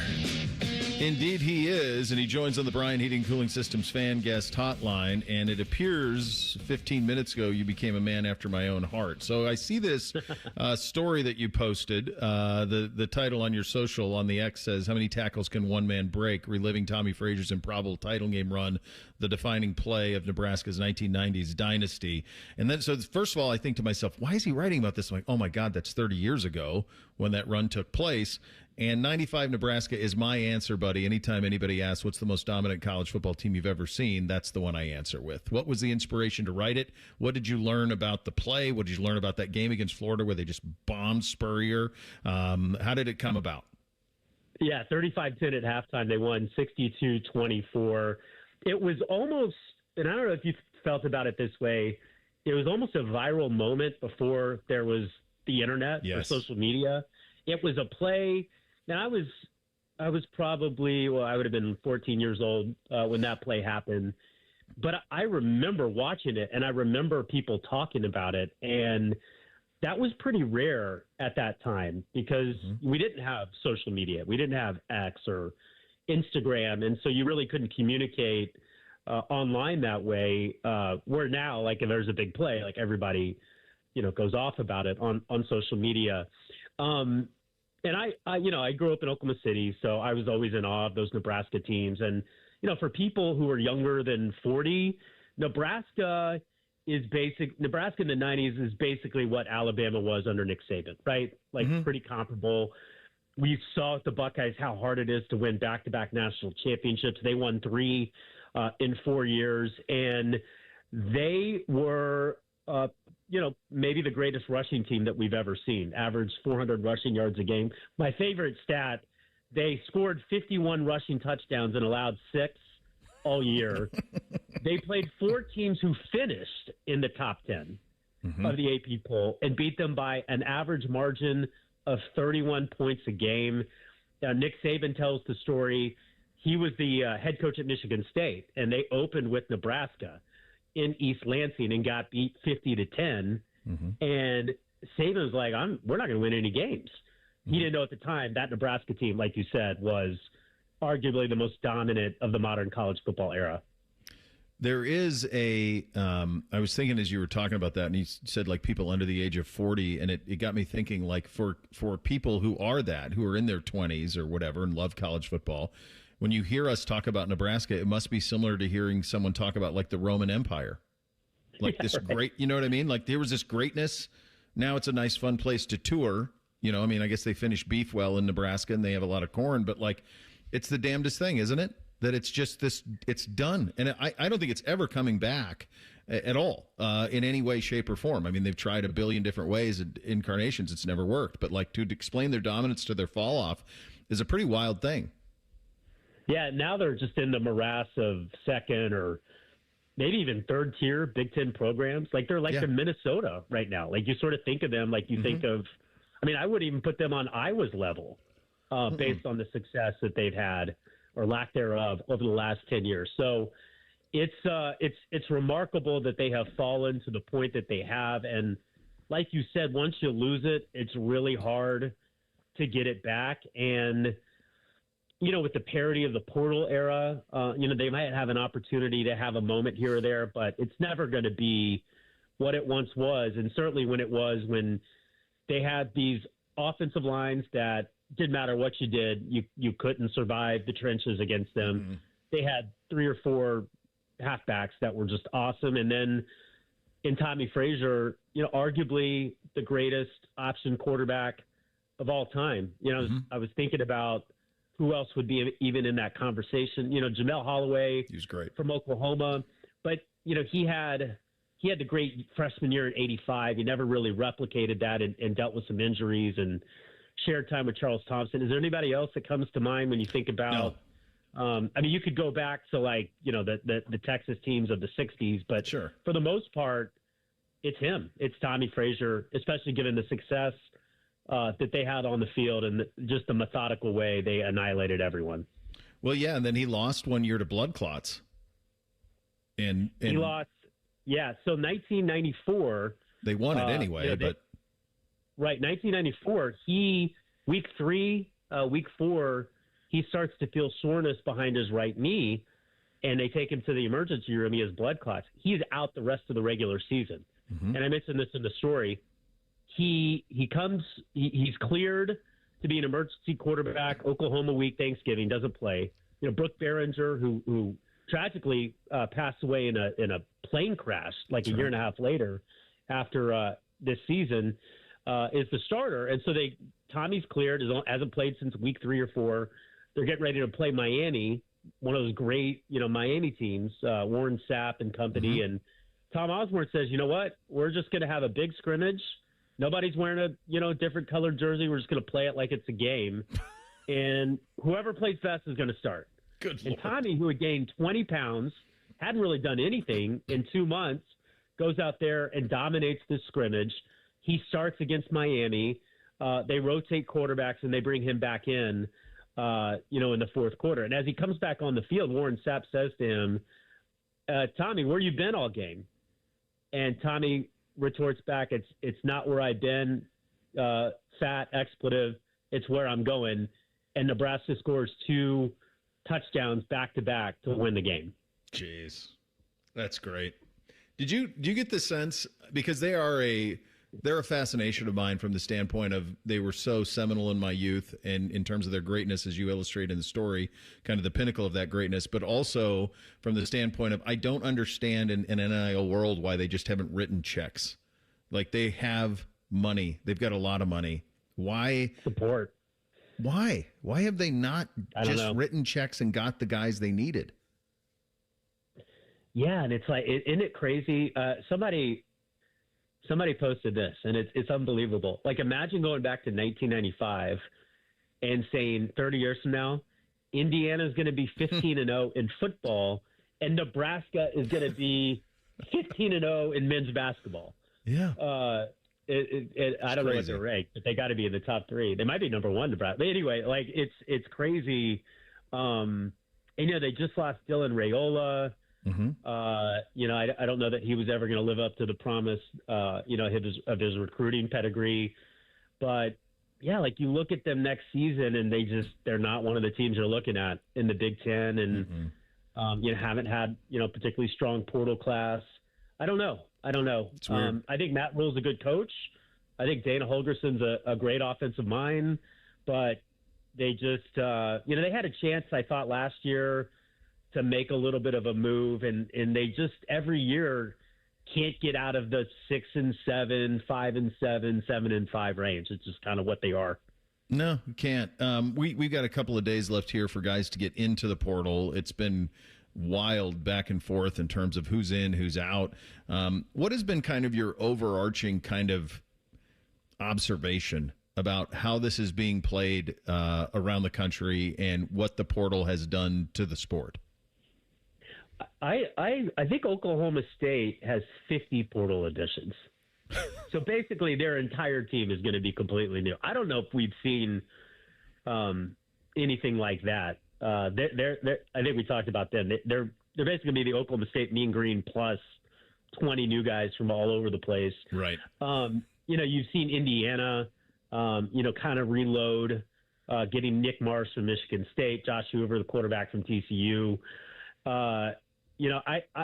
I tell you what, the name that really I was like, wow, that is intriguing is Cam Coleman. I don't know how much Auburn you watched this year. Oh yeah, he might have been the best. Let me think about this for a second. He might have been the best receiver in the SEC this year, the best one I watched, and he's going to Texas with Arch Manning, and it just made me think about Ohio State.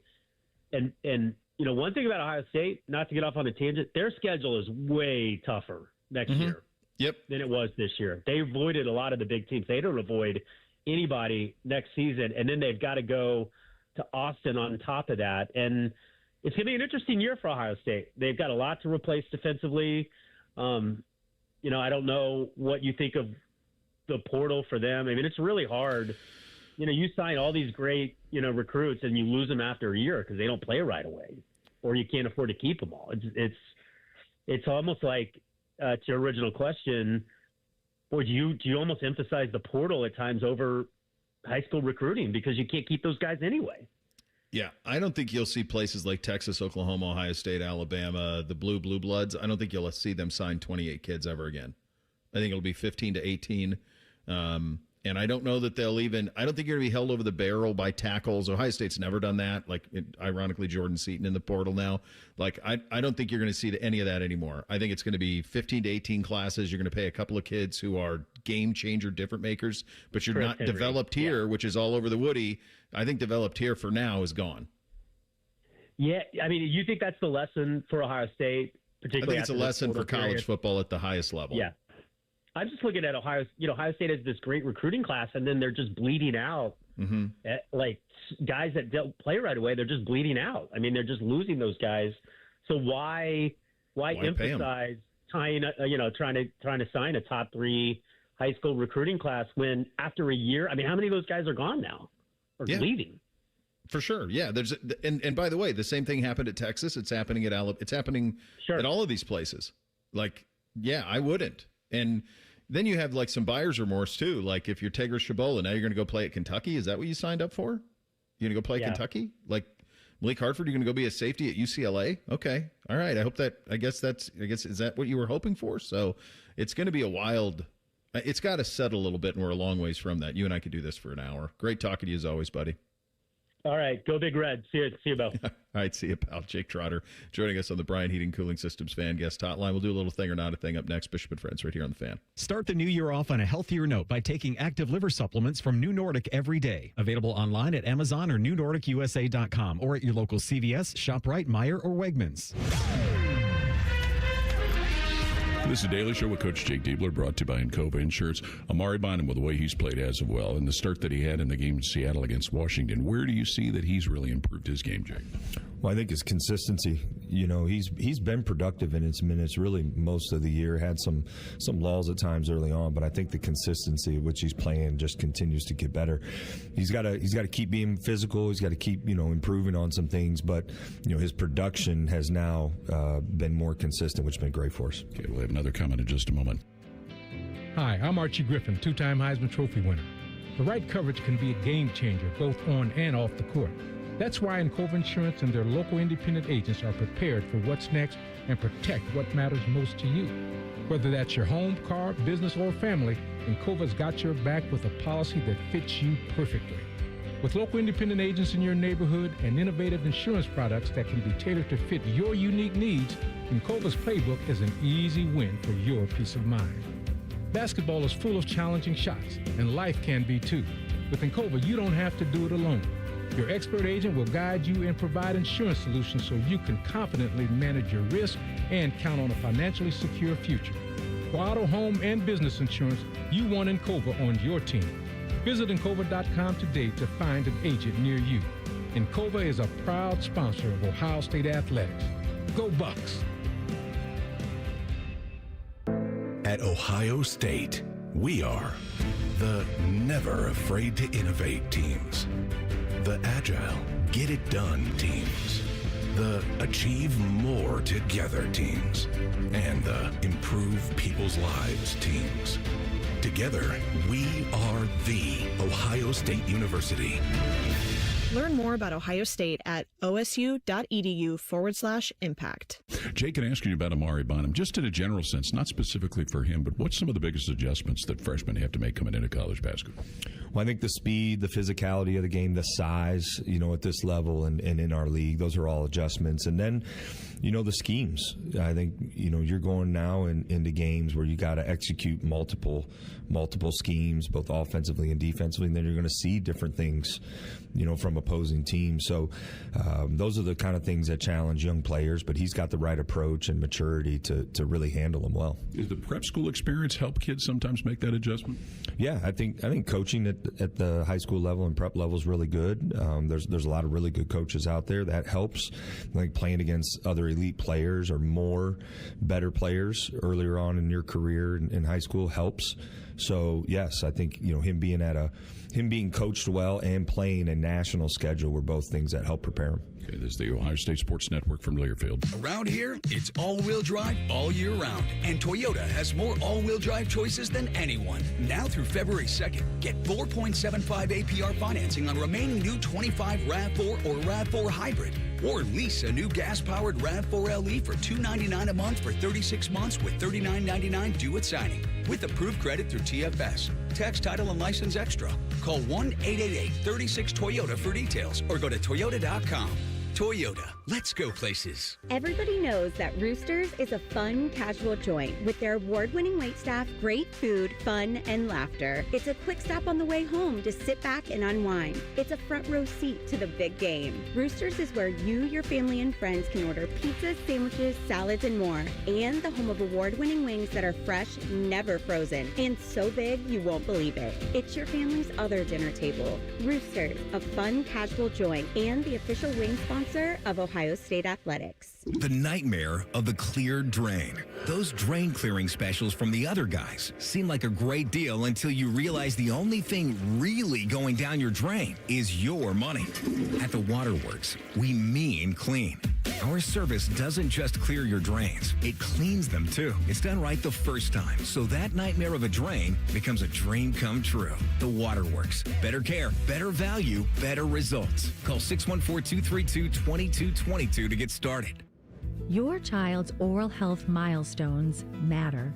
By age 1, see a pediatric dentist to establish good oral health habits.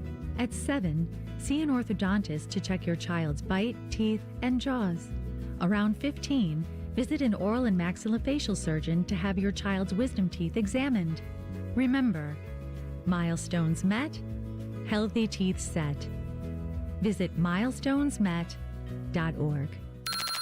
Bishop and Friends is sponsored by Diamond Seller, your true jeweler for over 75 years. The Fan, Ohio sports destination. Our top men are working on everything except this show. This is Bishop and Friends.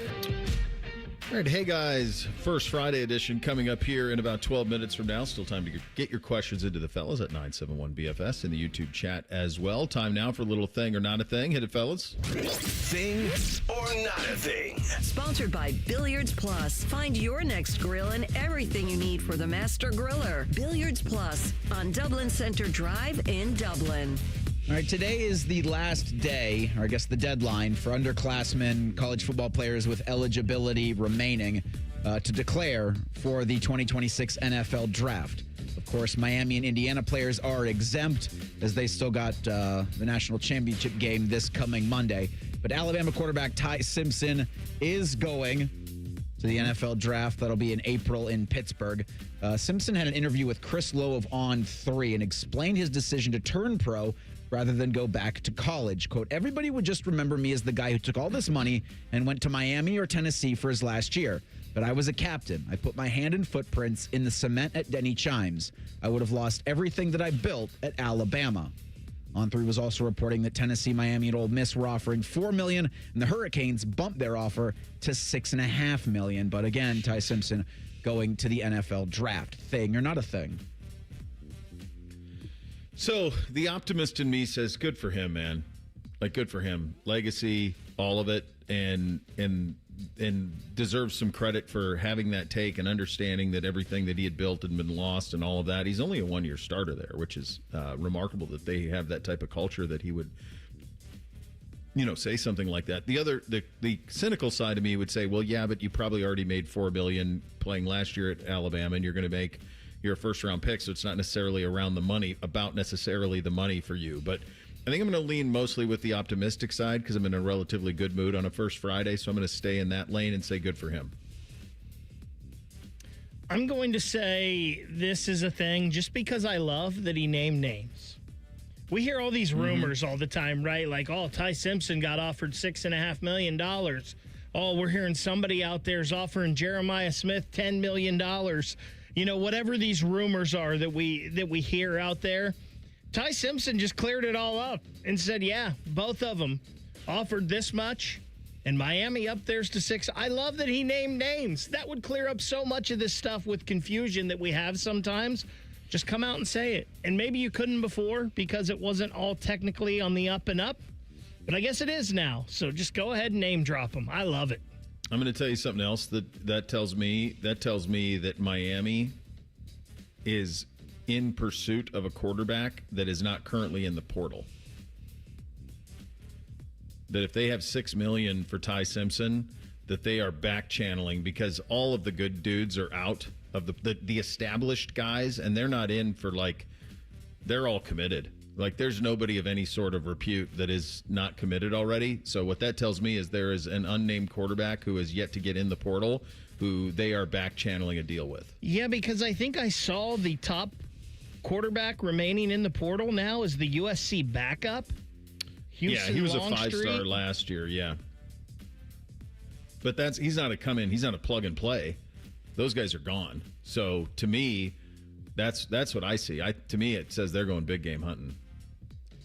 We had talked about Brooks Koepka rejoining the PGA Tour yesterday and the opportunity for Bryson DeChambeau, Cam Smith, and Jon Rahm to do the same.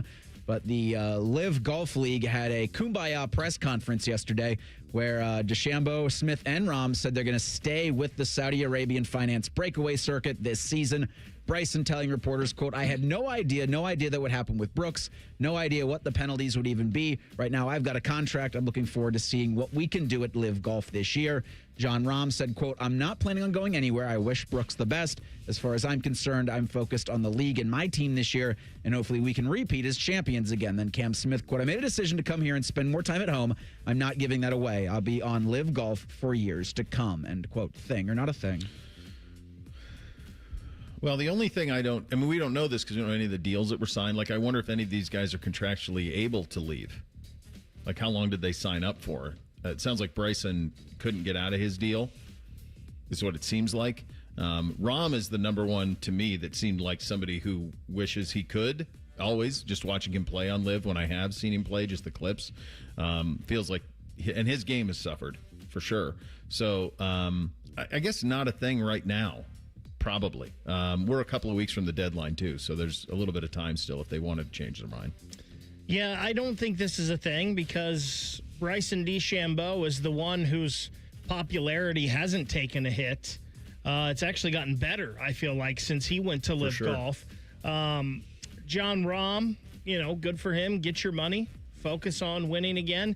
And I like what Cam Smith said here with, I wanted to spend more time with family. The Live Golf schedule, at least as of right now, isn't as taxing as the PGA schedule. You can have spend some more time with your family, so good on them. This never bothered me that these guys left. It doesn't bother me that they're going to stay. Just going to be, I wonder how many of these guys just write personal thank you notes to Tiger Woods every year for how golf enriched in a way that no other previous generation knew before Tiger. Purses definitely went up. Changed everything tenfold. Michigan's new head football coach Kyle Whittingham joined Urban Meyer on the Triple Option podcast and said Bryce Underwood does not have a dedicated quarterback coach working with him, or did not have one working with him last season.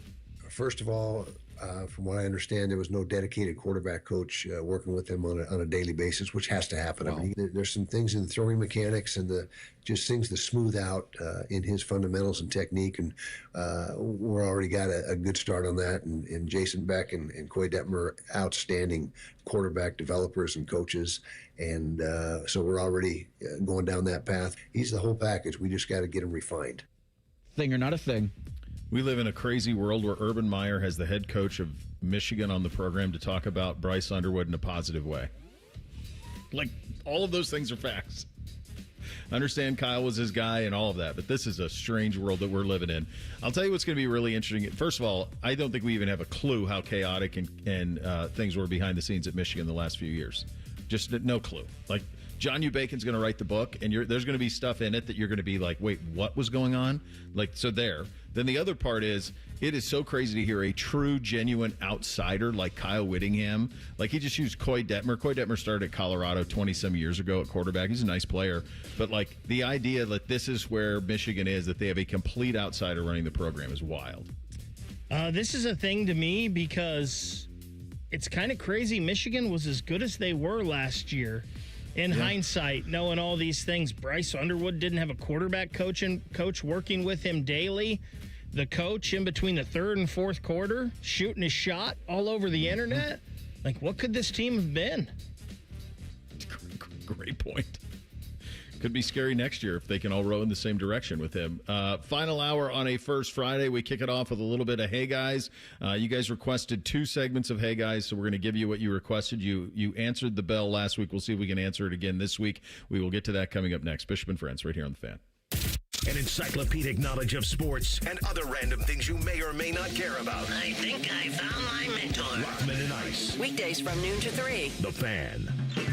Hey, Max, you look absolutely dashing in that purple tie. Ready to harness the world? You bet, Daisy. I'm ready as I'll ever be. And might I say, your purple tie really pops with your vest. Thanks. I almost went with a cape, but didn't want to come across as pretentious. Nonsense. Anyone in our line of work should rock a cape. You might be onto something, Max. Phew, so here we go. First day on the job. We've got this, right? Right. Don't forget, we both graduated from Dogs Inc. with honors. Which means I can guide my human around a busy city with ease. And I can give my human a restful night. I hope my human is kind and loving. And I hope mine likes wet kisses and zoomies. Ready to make a difference? Born ready. Let's go. Discover how extraordinary dogs like Daisy and Max change lives at no cost to the recipients. Visit dogsinc.org. I'm back to doing what I love and more, thanks to the Good Feet Store. Hi, this is Mike with the Good Feet Store. Are your bad feet making work miserable? You're not alone. Here's Val, a real Good Feet Store customer. I'm a salesman. I've pounded the pavement 35 years, literally. My legs ached, my feet hurt. It was just sometimes unbearable. But if you don't have a good attitude when you're in sales, it shows on your face. I heard an advertisement on the radio for the Good Feet Store, and I said, what can I lose? For over 20 years, we've helped people like Val get back to doing what they love without their feet getting in the way. I walked in the Good Feet Store and I said, my feet hurt. What a difference with these arch supports. When I go and talk to my customers, I've got a smile on my face. I can go all day long, and then some. It's the real deal. My name's Val, and that's my Good Feet story. Don't let bad feet stop you from achieving your 2026 health goals. Visit the Good Feet Store on Polaris Parkway near the Polaris Mall or on Stringtown Road at Grove City. It all connects. The girl who walks for hours to bring home the family's water, the school she can't attend most days, her little brother's belly laugh, Her dreams of being a teacher, an engineer, the mayor. It all connects. But at Child Fund, so do we, through everything we do, so every child can grow up healthy, educated, and safe. Because we need each other. Learn more at childfund.org. Wesley Financial Group is not a law firm. Ask yourself this question. Is it really worth holding on to that timeshare that you know you need to get rid of? Here's the truth. The average maintenance fee just went up over 17%. That could have been 117%, and there's nothing you can do about it. When you buy a timeshare, you give them a blank check for annual maintenance and assessment fees. I'm Chuck McDowell, founder of Wesley Financial Group. For 15 years, I've helped over 50,000 families cancel their timeshare. Not sell it, not transfer it, cancel it. Did you buy a timeshare because they told you it was a great investment and your maintenance fees would never go up? That's a lie. Are you ready to get rid of your timeshare once and for all? Simply call us and I'll send you our timeshare exit kit that explains all your options for cancellation. Call Wesley now for your timeshare exit kit. 800-718-4040. That's 800-718-4040. 800-718-4040. Hey, what's up? It's T-Bone. One of the great annoyances in life, at least for me, is the check engine light, right? You get in your car, you see the check engine light, and you go, I got to take care of that. I don't know what it is. So you let it sit there forever. It bugs you, and eventually a bigger problem happens. Well, every day in your house, your check engine light might be on, but it's not your engine. It's your windows, because you sit down on your couch, you feel the cold, drafty air coming in through your windows, and you go, I got to do something about these windows. But just like the check engine light, I'm afraid of how much it's going to cost, and I don't know where to go. I can't help you with your check engine light, but I can help you with your windows. Window Nation's Buy 4, Get 4 Windows free sale is going on now. Stop wasting money by letting the warm air in your house escape through your cold, drafty windows. You're spending more on your heating bills when you don't have to. Window Nation's Buy 4, Get 4 Windows free sale is the perfect time to address this problem. Plus, 0 down, 0 monthly payments, and 0 interest for 2 years. That could be yours as well. Schedule an estimate today. WindowNation.com. Getting the cold shoulder? Call Care Heating and Cooling and we'll fix your furnace fast. Call 1-800-COOLING. Disasters strike, fires, hurricanes, earthquakes. Direct Relief delivers. No politics, no red tape. Direct Relief is a lifeline to people in crisis. So check them out at directrelief.org. And if you can, donate. Broadcasting live from the McDaniel GM Superstore Studios. Driving excellence since 1916. Chevrolet. Together, let's drive. WBNS HD1 Columbus. Good morning. I'm Eric Reeser. The Rick Bonus era in Columbus got off to a hot start last night at Nationwide. The Blue Jackets put out the Flames 5-3. Zach Werenski had a goal and 2 assists in the win. Their second straight victory. CBJ are going to host the Vancouver Canucks on Thursday. Wednesday is the deadline for college football players with remaining eligibility to declare for the NFL. Ohio State's Max Clare, Arvell Reese, Caleb Downs, Carnell Tate, and Caden McDonald are all headed to the draft in April. Pittsburgh's going to host this year's festivities. Mike Tomlin stepped down as Steelers head coach yesterday after 19 seasons with the franchise. There are currently 9 coaching vacancies in the National Football League. In college hoops, the 14th-ranked Ohio State women's squad hosts Penn State tonight at 6:30. Tyler Danberg's going to have the call over on the Fan 2. That's 1460 on the AM dial with coverage at 6:15. This update sponsored by the Waterworks and Header Plumbing, Drain, Heating, and Cooling, together to serve you better. Scheduled today at thewaterworks.com. The best hair on the air. You're listening to Bishop and Friends. All right, final hour here on a First Friday Miracle edition of the program. Get your officially endorsed coming up at the end of all of the fun. Noah Strackbein going to join us coming up at 11:30 on what happened in Pittsburgh, the end of the Tomlin era. Try to put that all into perspective. Time now for a little Hey Guys. Hit it, fellas. Nothing is off limits. Your participation is required. Just use the hashtag HeyGuys and ask anything you want. Do it now. All right, fellas. I saw this earlier in the morning from Brian on Twitter. He asks, hey guys, my son's school basketball team is having the end of the year party this weekend, which will include players versus parents. Yeah. He says they are third graders and he was one of the coaches. He asks, do I go easy on them, scorched earth, or really embarrass them by letting my wife play? This is my favorite. I love this. This is my favorite practice of the year other than the first one. The first one, they're so locked in. They're so excited they can't even contain themselves, typically. The last one, or one of the last ones. We always do the parent kid game or parent/sibling kid game.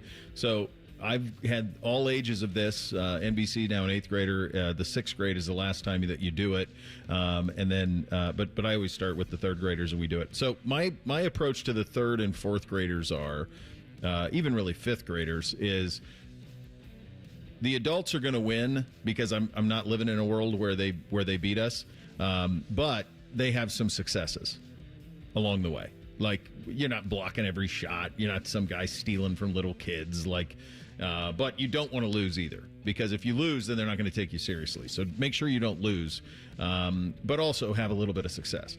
Now, by the time you get to 6th grade, if you're still coaching at that point, it's going to take a little bit of your effort because they're in great shape. They've trained. They're going to shoot it better than you, and really the only advantage you have is going to be your size. That's really the only advantage that you're going to have. If in some instances you don't even have that. So in 6th grade, you go. And my stance is, and I do this with all the boys, I don't ever let them beat me at anything because it's going to happen inevitably anyway, and there's no reason to rush that. So when they beat me, there will be a great deal of satisfaction when they do, like NBC and golf from last summer.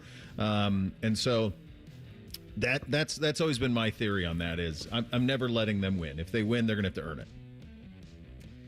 I think you have some fun with them, right? And I don't know if you let them win, obviously, but no, I don't think you're full bore. But I do think there's a couple times you put a hip into them. Just remind them who's boss. Just so you know. I'll do that every once in a while with NBC, like when he comes through the kitchen and he acts like he's tough, and I'll just throw him a shoulder, just so he knows. Listen, I mean, eventually... Little reminder. Eventually, you're tired of getting the dodgeball in the face like Billy Madison. Right. And eventually you're going to fire back. That's right. All right, we'll go to the YouTube chat for this. It is Chris who asks, hey guys, with the NFL wrapping up, what TV show on the horizon is going to be this summer's topic of conversation for the program? Boy. You know, that's a good question. I'm so out of practice. I'm like 4 episodes behind on Landman. There's been so much football. That's the other thing with this college football playoff. Then I had Montana State making a run and all the NFL, let alone everything else I watch. I really haven't. I feel like I am so far behind on shows that I normally would be up to speed on. So as it stands right now, the only show that I'm watching is Landman. And as I mentioned, I'm like 4 weeks behind on that one. I guess I haven't looked. I know there's a new Game of Thrones series that's dropping, in February? Actually, this Sunday is A Night of the Seven Kingdoms. I feel kind of tepid about that based on my House of the Dragon experience with them. I'll probably give it a run and see how it goes, but I'm not all in on that. There's nothing really on the horizon for me. I'm trying to think, Reese, is there something I'm missing? I know Bake's not a TV show guy. He's a Watch Live sports guy. Is there anything I'm missing that I should be considering? I can't think of anything right now from the gigantic franchise world. I think the new season of House of the Dragon is also out sometime in 2026. I'm in the same boat as you. We just found on Hulu 1,000 Blows, which is back to Victorian era London, and they do underground boxing, and that's kind of fun. But I can't think of anything that will capture our attention to actually discuss on this show. I haven't touched season 2 of Landman. Is it worth it? Look, it's Billy Bob Thornton walking around omniscient. All right. So, if you just watching that. If you like watching him walk into rooms and be smarter and tougher and more crafty than everybody of every single room he walks into, then it's great. I got to pay for Paramount to do that, and I'm just not. There's nothing else on Paramount that interests me. Yeah, so that's the tricky thing. You know, the times that we've done this in the past, and we've done it, I was trying to think, as long as I've been doing the sports talk in this town, the shows that we did this with, AR and I definitely did it with... I'm trying to think of the timing of this. There was an HBO show that we did that he and I did. And you had Game of Thrones for the longest time. Did you guys do Ballers? We did not do Ballers. Okay. We did Yellowstone. We did Yellowstone spin-off coming out. That's what I was wondering, if that spin-off would be any good. I have no interest in it. I'm not watching that. I don't think it's going to be it's not going to be like the Yellowstone show. I think it's going to be a procedural instead of a serial. So, And a procedural's when they wrap it all up in an hour, and a serial's when it lasts over, a full season. So I guess what the answer to the question is going to be, like, whatever takes off. I don't know what's going to take off. Like, we didn't know Yellowstone was going to take off. In fact, when it initially launched, it didn't. It really wasn't until COVID that they had one season in the bag and another one that was going to drop, and everyone was stuck in their houses, and all of a sudden it was views of Montana in the early seasons, Utah, and that kind of hit home. But so you just don't really know. I don't know what's going to take off. Something will, though. It always does. I mean, we did that with, Succession, Reese. We had a lot of fun with Succession. That I haven't tried Industry. I haven't either. That's supposed to be pretty good. Yeah. It's funny. Andy in the YouTube chat says Fallout, which is on Amazon. But I would be shocked if either of you knew about. I watched Fallout because I played the games and I love it. And Walton Goggins is in it, and he's tremendous. But do you guys have any reference on Fallout? Yeah, I think no. The only thing I know is that's the one where Boyd Crowder, a.k.a. Walton Goggins, doesn't have a nose, right? Right. I mean, he loses his nose. Yeah, that's the only thing I know about that. And Baker, is just nothing? You guys just pick something and I'll tag along. Well, I hate watching new shows because I don't want to get sucked in and have to do it. But I want for you to have that. I don't want It's so fun. You know what? I was thinking about this on another. Would it be fun to, like, we have so much to talk about all the time, but would it be fun, like, to rewatch the original Friday Night Lights or something like that? Like, Bake, you've never seen that, have you? No, and I'd be in on that. That's something that's on my list to do here at some point. It's great. It's just daunting because it's like 20-some episodes per season. It's a lot to sign up for. That's the only thing. But that's great. And there's a lot of great stuff out there, but that's one that's out there. All right, we'll stick in the YouTube chat. Baker, can you have the button ready? I got it. Chimdy Check was burner. Chimdy Cheekwa asks, if Tomlin takes the Baltimore job and Harbaugh takes the Pitt job, hypothetically, who would have more success if they were both given 6 seasons? Tomlin. He's got Lamar Jackson. I mean, I'm sorry. I think Pittsburgh fans are going to get a very cold dose of reality with what's happening here. You believe that your culture is in the black and the gold, and it's in Bradshaw and Mean Joe Green and, Jack Ham and all of this stuff, and Palomala and all of that is incredible. It's an incredible football history. But if you don't have someone in the center of it who's a culture tornado who continues to hold accountable, it goes away quick. And I think that situation, if not for the uniforms and the history, is one of the worst situations to paratroop into in the league. I really do. I think they need a full-on rebuild. Conversely, whoever goes to Baltimore, you are in a Super Bowl window as long as Lamar Jackson's healthy, which is at least the next 3 or 4 years. So you have a football Ferrari in Baltimore. You just need to go drive the damn thing. I guess what are we doing successful? Because I think Mike Tomlin in Baltimore can get further and have a more shot at a better shot at winning a Super Bowl, get further in the playoffs. However, John Harbaugh in Pittsburgh is going to get a bite at the apple every year. Baltimore may go up and down a little bit, but Pittsburgh's going to be there. So the highs of Baltimore, I guess I'll go Tomlin because they're going to get further. But every 6 years, Harbaugh's going to be in the playoffs. Or every year of that 6 years. I don't know if he is. I think that roster's got big problems. I think it's got big problems. And you can look at all sorts of places that have great culture, and we see it in college football all the time. How good's the culture at Alabama right now? How good was the culture before they hired Nick Saban? Like, this stuff comes and goes, man. It is fleeting. We say that, but we just mentioned they've had 3 since 1969. They've been different. They have been different for sure. But that roster is a mess. It's an absolute mess. Go ahead, So Bruce. we asked, and the folks delivered. We've got plenty more if we want to continue this into the next segment for Hey Guys. All right. We'll continue the Hey Guys fun coming up next. Bishop and Friends right here on The Fan. The only workplace in America to participate in the Doorknob Fart Game. And we also play office basketball and sometimes do radio. The Fan, Ohio sports destination. Hey, what's up? It's T-Bone. Tired of snoring? Dr. Mark Levy can help with a custom mouthpiece that opens your airway and stops the snoring. no mask, no noise. Call 1-800-MORE-SLEEP or visit sleepbettercolumbus.com today. Stop snoring. Sleep better. Live better. Care Heating and Cooling. When you need a company you can trust, call 1-800-COOLING. You still thinking job change in the new year? Yeah, I need something that's in high demand and more stable in this economy. IT? Yeah, cybersecurity, maybe even AI. That's what I did. Really? How? Went to My Computer Career. You don't need any prior experience, and you could start your new career in a matter of months. A lot of IT pros go to school there, too, to level up. Sweet. Are classes online or on campus? Both. Wow, I'll check it out. Thanks. Make this your year. Take the free career evaluation now at mycomputercareer.edu, an Elite CompTIA certification partner. Financial aid is available to those who qualify, including VA benefits. You know a thing or two about the moments in life that matter. You've seized those moments to embrace joy, accomplish great things, and build meaningful relationships. Is it time now to sit back and reflect on a life well lived? Maybe. Or maybe there's more to be done. Maybe this is the most important moment you've encountered yet.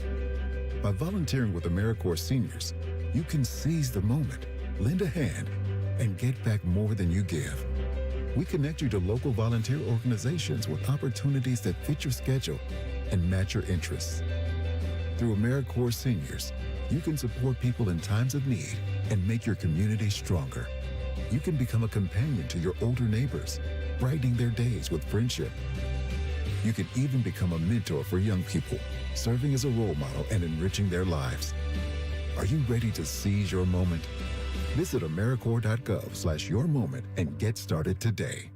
I thought mixing bleach with my floor cleaner would take the stain out. When my youngest ate the dog's medicine, that was a new one. I was trying to protect my garden, but I accidentally sprayed myself with pesticide.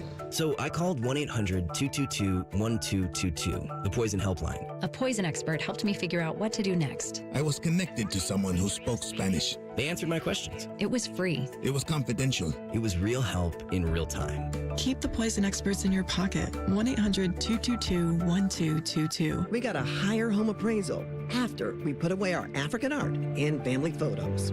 Has this happened to you because of race or national origin? Contact HUD at hud.gov/fair housing. A message from HUD and the National Fair Housing Alliance. Hey, it's T-Bone again. Listen up. Sleep apnea doesn't have to rule your nights. Dr. Mark Levy's been treating snoring and sleep apnea for over 15 years with proven results. And now he has an office in Marysville. Call 1-800-MORE-SLEEP or go to sleepbettercolumbus.com. Stop snoring, sleep better, live better. We here at The Fan want to make your mornings as enjoyable as possible. That's why we bring you T-Bone and Tybus, a delightful blend of sports conversation and laughter. A show so good you'll forget all about your dead-end job and underachieving children. Maybe you saved a lot of money to send them to private school, and then your daughter shacks up with some dude named Fuzz. And you can't tell if your wife's angry or not because she's had so many filler shot in her face that it can't move anymore. Anyway, T-Bone and Tybus, it's good. Weekday mornings from 6 to 9. The Fan. Hello, it's John Kozik, founder and president of TurboTrack Realty, and I buy houses as is fast for cash. Call me today for an all-cash offer on any of your properties, and we can close within days at 614-470-2000, 614-470-2000. Do you own a property that's outdated and needs thousands of dollars in repairs? Great, I'll buy it. Give us a call today for an all-cash offer at 614-470-2000, 614-470-2000. Would it be convenient for you if you could simply take what you wanted and leave the rest behind? Great, I'll buy it. I buy vacant properties, inherited homes, divorce situations, death in the family, apartment buildings, rental portfolios. I even buy my tenant won't pay me the rent houses. Call TurboTrack Realty today for an all-cash offer and speak with one of our friendly staff members at 614-470-2000, 614-470-2000. We are the keepers of the wild, America's original and most invested conservationists. For more than 80 years, we've been committed to conserving wildlife and the natural landscapes that define our nation. From rugged alpine ridgelines to peaceful tall grass prairies, we've supported the conservation of more than 36 million acres of American wildlands. Our funding has led to cleaner water, fresher air, and improved wildlife habitat. From abundant fish and waterfowl populations to robust deer and elk herds, nothing is more important than maintaining wild spaces for adventurers to explore and wildlife to thrive.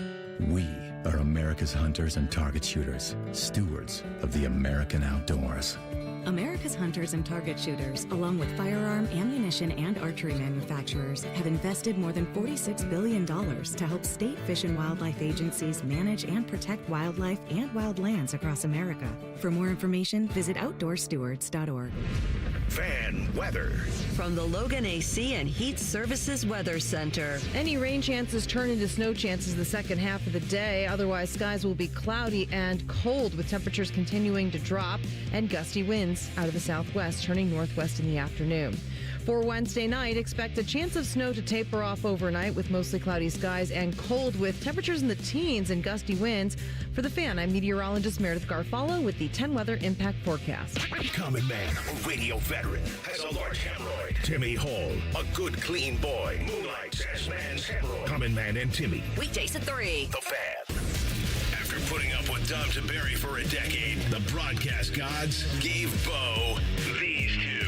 This is Bishop and Friends. Noah Strackbein, publisher of Steelers on SI, going to join us here in about 11 minutes from now on what's going on over in the Steel City and where that organization will go from here. We continue with a little bit of Hey Guys. Hit it, Reese. So we'll stay in the YouTube chat with this, and Phil asks, how long do you guys think it'll be before a 5-star college athlete maximizes their value for as long as they can, leans on the college degree after graduating, then never steps foot on an NFL field? By their own choice would be the last thing I'd end to that. I mean, I think that's probably what Trinidad Chambliss was sort of trying to do. It's what Diego Pavia is trying to do, is to just extend that as long as they can, because from a professional standpoint, the career is pretty limited in the way that they're viewed. So they're probably the best. We've seen other guys do this, these kind of guys who just become like professional college quarterbacks, bouncing around, making money wherever they can, and I don't blame them for that. Take advantage of the system. I don't know how many of those were 5 stars, though, but we may have one on the precipice here in Dylan Raiola. Because Dylan Raiola was a 5-star, and I don't know what his NFL prospects are, and I don't know if he's ever going to be a number 1 pick where it's like, hey, I'm going to leave school because he can make more money in college, possibly, if he's an average or okay quarterback. So he wasn't a 5-star, but Carson Beck is this. He was the number 1 pick in the draft at one point. Yeah. But he's this. Like, he could have left Georgia last year, but they paid him more to go to University of Miami, and so he did this. So yeah, I mean, it's definitely. I think you're always going to try to play in the league, but I think for some kids it'll be a pay cut because of where they're drafted. We've already talked about this with. Now it doesn't have signing bonuses or years after, but Brennan Sorsby this year, salary-wise, and I don't know if we call this a salary for him, but salary-wise, he's making more than 7 picks will make in this upcoming NFL draft. Now, again, that's not signing bonuses. That's not guarantees beyond this year, but I think we're getting really close to this. Sam Levitt, he's on a 5-star, but his number's got to be 6.5 at LSU. He's never going to make that in the NFL. I think Dylan Raiola may be the answer to the question here. He might be, but he might be the answer to it. By the way, aren't you just shocked that Lanning decided to get into that business? The more I think about it, no, because it's desperation. But he shouldn't be desperate. You wouldn't think. He's played at the tip of the iceberg of a national championship the last 2 years. They have a blue blood program now. Like, why? The only pass I will give Lanning on that is he was worried about winning a national championship, so they maybe got a little behind, and they might have thought and been putting all their efforts in to retaining Dante Moore, which we still don't know if that's going to happen or not. We don't think so. It has to happen today. So if Dante Moore comes back, then I don't think Dylan Raiola ever plays for Oregon. Probably not. But don't you think there will always be the next school wanting Dylan Raiola? And yeah. Oh, gosh, you imagine Miami. That's the Tate Martell thing, right? Where you just bounce around enough until you bounce out. There's a couple other. There was a kid who started at USC and then played at like Pitt, and you remember that kid? He started at USC and then he ended up at like Rice. JT Oh, yeah. I think it's JT Daniels. Was that who it was? I think so. There was something like that. He was all over the place. Yeah, he played- Georgia, USC. West Virginia and Rice. Okay. Like, good Lord. And you kind of have a situation with TJ Finley right now, who's there's had another like one. 7 schools. And Yeah, where's Jaden Rashada now? There's another one. Kid who's bounced all over the place. There's a bunch of them, actually, who have already done that, or in kind of the way he's explaining it. Jaden Rashada last played at Sacramento State. How many schools? Was it It's 3. Who was the coach there? Was that Deshaun Jackson? No, he's Was on he the East Coast somewhere. It is a known commodity It's a that's a former coach there. NFL player. Yeah, because they're trying to go D1, but they can't. They're in the same league with Montana State, I think. Big Sky, I think. I'm seeing Alonzo Carter. But that's like the first time I've Googled Sacramento State football. Kyle asks, hey guys, with all this talk about adding patches to jerseys, what's the one logo you would tolerate and what's the one that would drive you crazy? I don't want to say anything that'll drive me crazy because for fear that it'll end up on there and then I'll have to retract it and this audio will be on Cold Takes Exposed. So I don't want to do that. I have one that would drive me nuts, and only from a competitive standpoint, was if you slapped a Raising Cane's logo on a Buckeye uniform, knowing how much those damn chicken fingers are providing to LSU football. Now, you never say no to the money, so Ross, if Raising Cane's is going to offer you enough, sure, but just understand, like, they're one of the enemies at this point.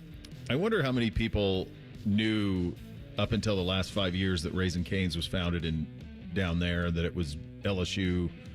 Like when Jarvis Landry was with the Browns and like we would bring in Raising Cane's, it was like a smell of home for him. Like that was, like he was all over it. So I would think the ones that would be very difficult to tolerate, I would assume would be like General Motors and Ford. Because my guess is that there's funding that's been happening for the University of Michigan for 100 and some years from those two The blue on the scarlet would be bad, too. That'd be a tough look, yeah. That's what I was going to say. I think I would hate any company with the blue there. I think I get what you're saying with the Raising Cane's, but I think that would blend in nicely on an Ohio State jersey. I don't know if you would ever really know it's there. I mentioned last week when we first started talking about this, and they're already affiliated with the university. I think Coors Light, the silver and red, just make sure the mountains aren't blue, but the silver and red, I think that would blend in perfectly on an Ohio State jersey right there. So Coors Golden label is red and white. I mean, there's kind of golden navy in there, right? That's in the background, but the actual Coors, it's a red with it's white script with red behind it. Listen, I'm all for it because I love a yellow jacket. I think Wendy's, if we're doing Columbus specific. Here's the problem, though, with that, Reese. Burger King, an official sponsor of Ohio State Athletics. Well, sure, they can be the sponsor of Ohio State Athletics, but Wendy's can sponsor the jersey patch. Like, Ohio State's not saying no to money. That's the one thing we can all agree on here. It is absurd that we're here. Listen, just absurd. You're going to have 32 games soon, so you can split it up, 8 games You each. get the home, you get the away, you get the playoff. Spencer asks in the YouTube chat, hey guys, what do you think's more difficult, bowling a 300 or getting a hole-in-one? I guess it would depend on your skill set, right? What would be? I think the more rare thing is the 300, isn't it? Are they on a similar? I don't know. I have no idea. I mean, you do see a lot of holes-in-one that happen on the PGA Tour. I think it the feels more like there's one a rare tournament. I don't know. I think the more rare is a hole-in-one because I think there's a lot of guys that bowl a lot that have gotten a 300. This is the one thing I'll say. To me, and I've golfed since I was 5 years old. Mm-hmm. I've never had a hole-in-one. Closest I've ever been was 6 inches to a hole-in-one. Yeah. You can have a lucky shot that gives you a hole-in-one, but bowling, you've got to roll that ball 12 times perfectly to get a 300. Like, I've seen people hit a ball off a house that somehow bounced into the hole. Yeah. You can get a lucky shot and have it happen, but I don't know if you can get a lucky 300. I think you nailed it. I think that's the perfect breakdown of it, is that because I'm terrible and I've been within 6 inches of a hole-in-one. So, I mean, and I'm god-awful. Like, you can hit it perfect and you can get it damn near close. Whereas the bowling, from my perspective, there's no chance. There's zero chance. This is probably the easiest way to sum it up. It is possible that I will hit a hole-in-one in my lifetime. It is impossible that I will bowl a 300 game. There's no chance. None. So I think it's probably, I think I'm going to go with the 300. So some numbers from the PBA, the Pro Bowlers Association, 1 in 11,500 to bowl a 300 game. From the PGA, it's 1 in 12,500 for a hole-in-one. Or 12,500 to 1 for the hole-in-one. 11,500 to 1 for the 300. You also have less chances. I mean, a true hole-in-one, you're only going to have 4 chances at it every round. So that's, you can hole out, which a lot of people have done. But true hole-in-one, you only get 4 shots at it. So that's the other thing that makes that a little bit dicier. Ohio, that's a good one, though. Unless you're Bryson DeChambeau, you can bomb the ball. On the par 4, maybe 1 or 2 drivable par 4s you could get there. That's very good job. All right, good job out of you guys on that. We're going to get some perspective over in Pittsburgh. The stepping down of Mike Tomlin, where the organization goes from here. Noah Strackbein going to join us coming up next on that in 2 minutes. Bishop and Friends right here on The Fan. Hey, it's Austin Ward. Listen to The Beat with Austin and Byrne, now powered by the Waterworks and Header Heating, Cooling, and Plumbing. Get the latest Buckeye news, insights, and unbeatable analysis every day. Don't miss a moment. Stream The Beat with Austin and Byrne, sponsored by the Waterworks and Header Heating, Cooling, and Plumbing. When you've thrown over 4,000 innings like I have, you know joint pain isn't a maybe, it's a guarantee. For you, was it climbing ladders or too much heavy lifting? Hey, we're all in the same boat. But surgery, that was never my answer. Baseball legend Roger Clemens knows there's a better way. That's QC Kinetics regenerative treatments that help your body heal itself. No scalpels, no fake fixes, just real relief. What I love about QC Kinetics, these are the most respected medical pros in the country that specialize in non-surgical therapies to get you moving again. Don't mask the pain, fix it. Call QC Kinetics now for a free consultation. I trusted QC Kinetics. You should too. Call QC Kinetics today and schedule your free consultation. Call QC Kinetics, 380-208-4544. That's 380-208-4544. 380-208-4544. For 25 years, the Library of Congress Veterans History Project has collected and preserved the experiences of America's heroes. From original letters to oral histories, these first-hand accounts bring history to life, one voice at a time. With over 120,000 stories collected, each reveals the courage, sacrifice, and service of our veterans. But many remain untold. Help our nation reach 125,000. Share a story. Ensure a legacy. Visit loc.gov/vets today.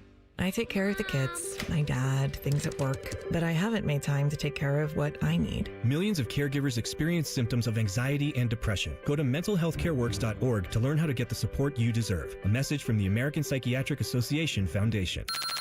Bishop and Friends is sponsored by Diamond Seller, your true jeweler for over 75 years. The Fan, Ohio sports destination. If you love a good pie analogy, think of the cap as a pie, and once you take out one piece, there's less left for the next guy. then this is the radio show for you. You're listening to Bishop and Friends.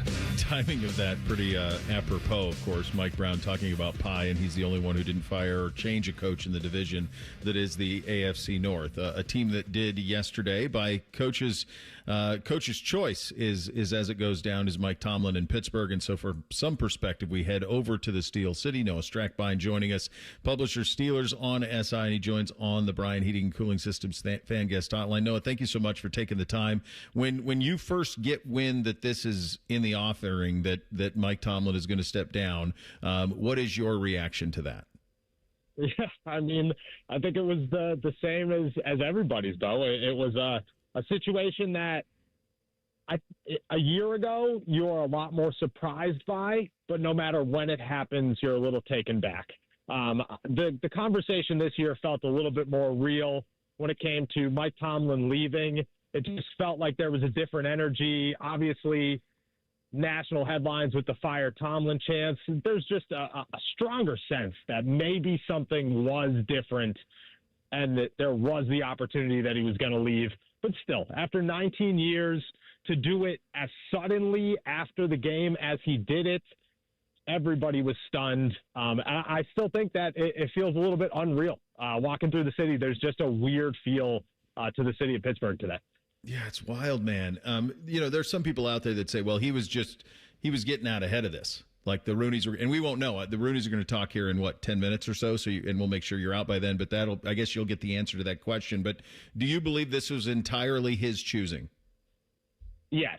So from everything I've been told, the Rooneys had no idea this was coming. Now, I think they, like everybody else, kind of had a sense of like, why does this feel a little bit different? So I don't think it was a complete blindside. But from everything I have heard, from my understanding, Tomlin gave no indication that this was coming to anybody in that building. And the Rooneys, from as far back as the middle of the season, have had zero intentions of firing him. That has been the word the whole time, is that we understand this is not our best season. We understand there's frustrations, but we also have full confidence in Mike Tomlin.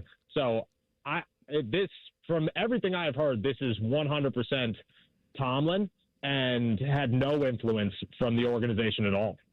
No, as a guy who spends most of his time talking about the Browns and the Bengals, and obviously those organizations have had their more misses than hits over the last 20 years or so.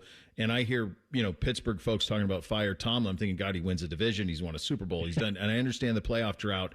Take me inside of the head of a Steeler fan on how it gets this toxic towards that head coach who all he did was win.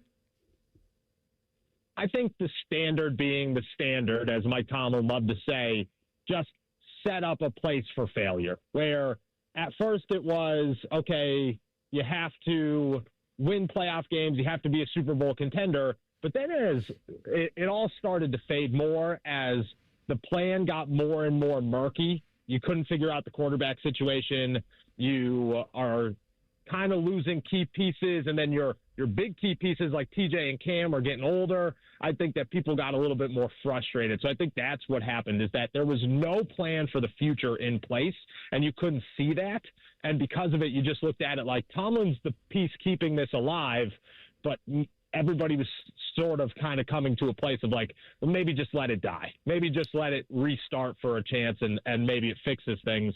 I don't think it does. I think people will learn very quickly that Mike Tomlin held a pretty good effect on the Pittsburgh Steelers, and everybody is about to find out real fast whether or not it is that easy to turn things around. But I just watching the fan base and seeing it grow, I don't think it was a place of like, we don't like Tomlin. It was more of a, you have to embrace that at some point this thing's got to blow up, and everybody seemed to be ready for it. And I was curious if you'd I'm with you. Like, I don't think they have any idea how hard it is to rebuild in the NFL. And really, when I look at the limited success, and I say that very, very understanding that all he did was win divisions and all that stuff, but the lack of playoff wins, it's directly coincides with the fact that they haven't had a quarterback. It's kind of that simple over the last, really since the end of, Ben's prime was kind of the last real time. So I guess the next logical question is, do they have the stomach for that? They've never done that. Not in most people around here out there listening's lifetime have the Steelers ever truly rebuilt. Because I look at the roster, Noah, and I'm like, they got a lot of start over stuff as far as I can tell. So yes and no. I think that the Steelers roster, there are some very important pieces that are missing, and I think Tomlin, like we just said, was the glue that was keeping them alive while you were missing those pieces. Now what's going to happen when you're missing those pieces and you don't have a phenomenal head coach? I think you struggle. You're right there. But I also think that this roster is good enough to where if you could patchwork some stuff while you do your full roster rebuild, because whoever comes in here is going to have a philosophy for how they want to run the team and who they want here, and things are going to change. But if you don't make those overhaul changes immediately, I think the roster is good enough to stay competitive. They're not a contender. They're not even close to a contender, but they're a team that could compete in a really bad AFC North, So can they stomach it? Let's be honest. No, but they're going to have to. Who is going to make this hire? And what do they have a type? They definitely have a type. They definitely have a type. I mean, there's 3 coaches in franchise history, and they are all essentially the same coach, just different eras with, a little bit of different pizzazz to them. But the Steelers they're gonna start this search going defense. They're going to be looking at defensive coordinators and defensive names to at least begin things. Now, everybody wants the offensive hire, and I get that. I think after a while, that makes a lot of sense. And after the last 19 years of Tomlin, you want a guy who could come in here and be the next Sean McVay or the next Kyle Shanahan. But realistically, the Steelers have always looked at defense first, and the identity of the Pittsburgh Steelers franchise is something that's very important to Art Rooney, and I think he's gonna stick with that. So I would guess it's a defensive name. And as for who's going to hire him, Omar's going to have a say, but I think Art Rooney and potentially his son Dan Rooney are going to be the guys that, when this is all said and done, make the hire on who the 4th coach of the Pittsburgh Steelers is. Noah, obviously I'm just asking you to guess on this because we won't know until you have a new coach kind of what the plan will be. But my hunch is that Rodgers is done over there. That seems kind of like a foregone conclusion. So where do they go to try to tackle that position? Do they Band-Aid it again? Do they draft it? How do you think they attack that? And I'll get you out of here on that one. That is the most difficult question a person could answer as Art Rooney pulls in right next to me here. I think right now you're looking at the long-term solution, but the Steelers are comfortable waiting another year. They understand that next year's draft is a better draft class. So if an opportunity presents itself this year, I could see them going after it. But realistically, I think another veteran comes in here and you get one more year of not a Rodgers, but maybe a younger veteran to kind of bridge the gap just one last time. And then from there, I think they find their next franchise guy. No, great stuff. I'll let you get to Mr. Rooney. Thank you for your time, bud. Yes, sir. Thank you as always. Take care. There he goes. Noah Strackbein joining us, publisher Steelers on SI. The reason I ask him the question about that and the stomaching for it and all of that is, and we didn't really get into this today, but I really think that this Steelers job outside, if you get rid of the museum that is the Pittsburgh Steelers and all that comes with it, and I understand that all of that stuff is tangible and it's real. Some of it's not. But when I look at that situation, I see one that needs a lot of fixes. I see aging superstars. I see an incredibly demanding fan base. I see massive problems on the offensive side of the ball that need to be addressed in a very, very big way. Defense, too. Their best players are all aging. They need kind of a reset here. And that's why I asked if you got the stomach for it, because I think that's kind of where they're headed. And it's something they've never done in my lifetime. I guess technically maybe they did. I don't know. Maybe they did when they went from like Mark Malone to Bubby Brister or something. I have no idea. But the whole time in my life, they've been relevant. Don't forget Tommy Maddox in there, XFL superstar. He had a good year. Didn't he win like 10 games there once after Cordell Stewart before they drafted Ben Roethlisberger? Yeah. So they haven't had to play this game. And it's not necessarily fun to make sure you land on quarterbacks and have it all timed up to where the youth tracks with the veterans and they're all ready to row in the same direction. So that's a massive hire over there, something they've only really done twice in my lifetime. That's crazy, too. Hired a coach twice in my lifetime. Get you officially endorsed in 3 things up next. Bishop and Friends right here on The Fan. A lot of hosts have been on our airways in the past 30 years. Some good, some bad, some really bad.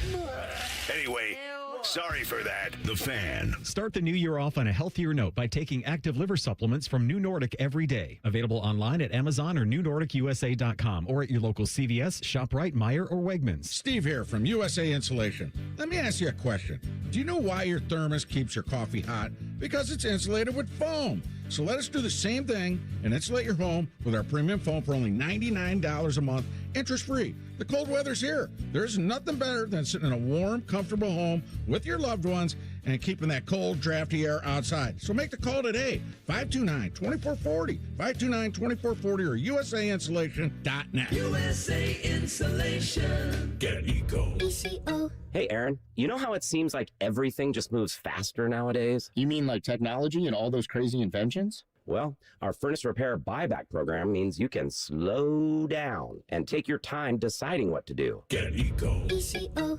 We act fast so you can plan slowly. You're right, Jerry. If your furnace fails in the dead of winter, call us. We'll be right there to fix it the day you call. Boom. We're there. It's fixed. Get Eco. But our repair buyback means you still have time to think it over in the warmth and comfort of your toasty warm home. And if you decide you'd rather replace that old clunker, instead of fixing it every year, we'll credit the money you spent on repairs against the purchase of a brand new furnace, up to $1,500. We act fast so you can plan slowly. How long have you been working on that line? Good poetry takes time, Aaron. Get Eco. GetEco.com. This weekend, the Ohio RV and Boat Show, brought to you in part by Ohio Credit Union, is back and bigger than ever at the Ohio Expo Center. Whether it's your first adventure or you're a seasoned outdoor enthusiast, this show has it all. One ticket gets you into all three buildings so you can see the latest in RVs, boats, motorcycles, ATVs, golf carts, and more.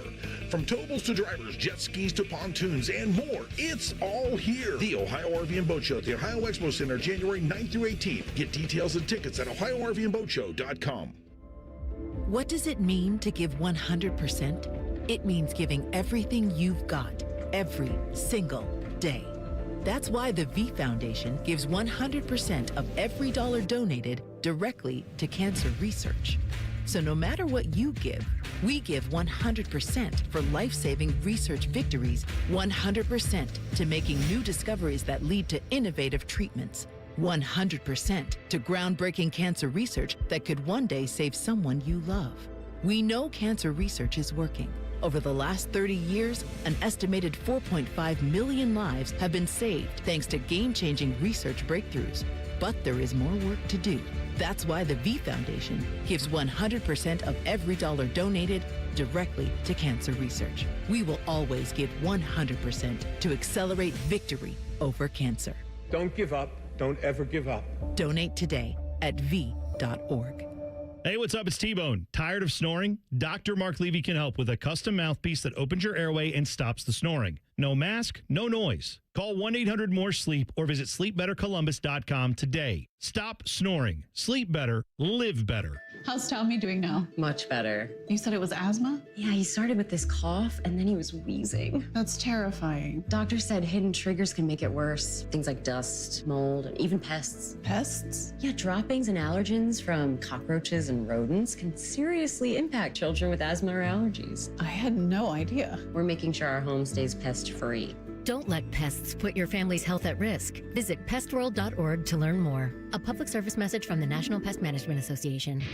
How many different ways can you consume morning juice? Let's see. Live on YouTube, live on the Fans HD3, podcast on demand, and on 10 TV Plus. And we'll send Bobby right to your house. Weekday mornings from 6 to 8. The Fan. Hey, it's T-Bone again. Listen up. Sleep apnea doesn't have to rule your nights. Dr. Mark Levy's been treating snoring and sleep apnea for over 15 years with proven results. And now he has an office in Marysville. Call 1-800-MORE-SLEEP or go to sleepbettercolumbus.com. Stop snoring, sleep better, live better. Once there was a man who couldn't stand.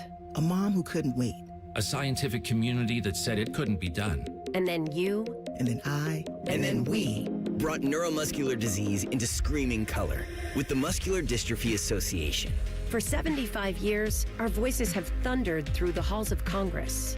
We've willed the impossible into existence. We've pushed the science, raised the funds, shifted the narrative, and transformed the reality of life with neuromuscular diseases. For 75 years, we've built communities together, established the field of neuromuscular medicine, and made it thrive. Call that a legacy. Call it impact. Call it momentum. Just call it ours. Because it's the generations of community heroes that give MDA the strength we have today. And until neuromuscular disease is a thing of the past, you couldn't stop us if you tried. Join us and celebrate 75 years of breakthroughs at MDA75.org. The Fan Guest Hotline is sponsored by Weston Air Heating and Cooling and Bryant, doing whatever it takes to keep you and your home comfortable. The Fan.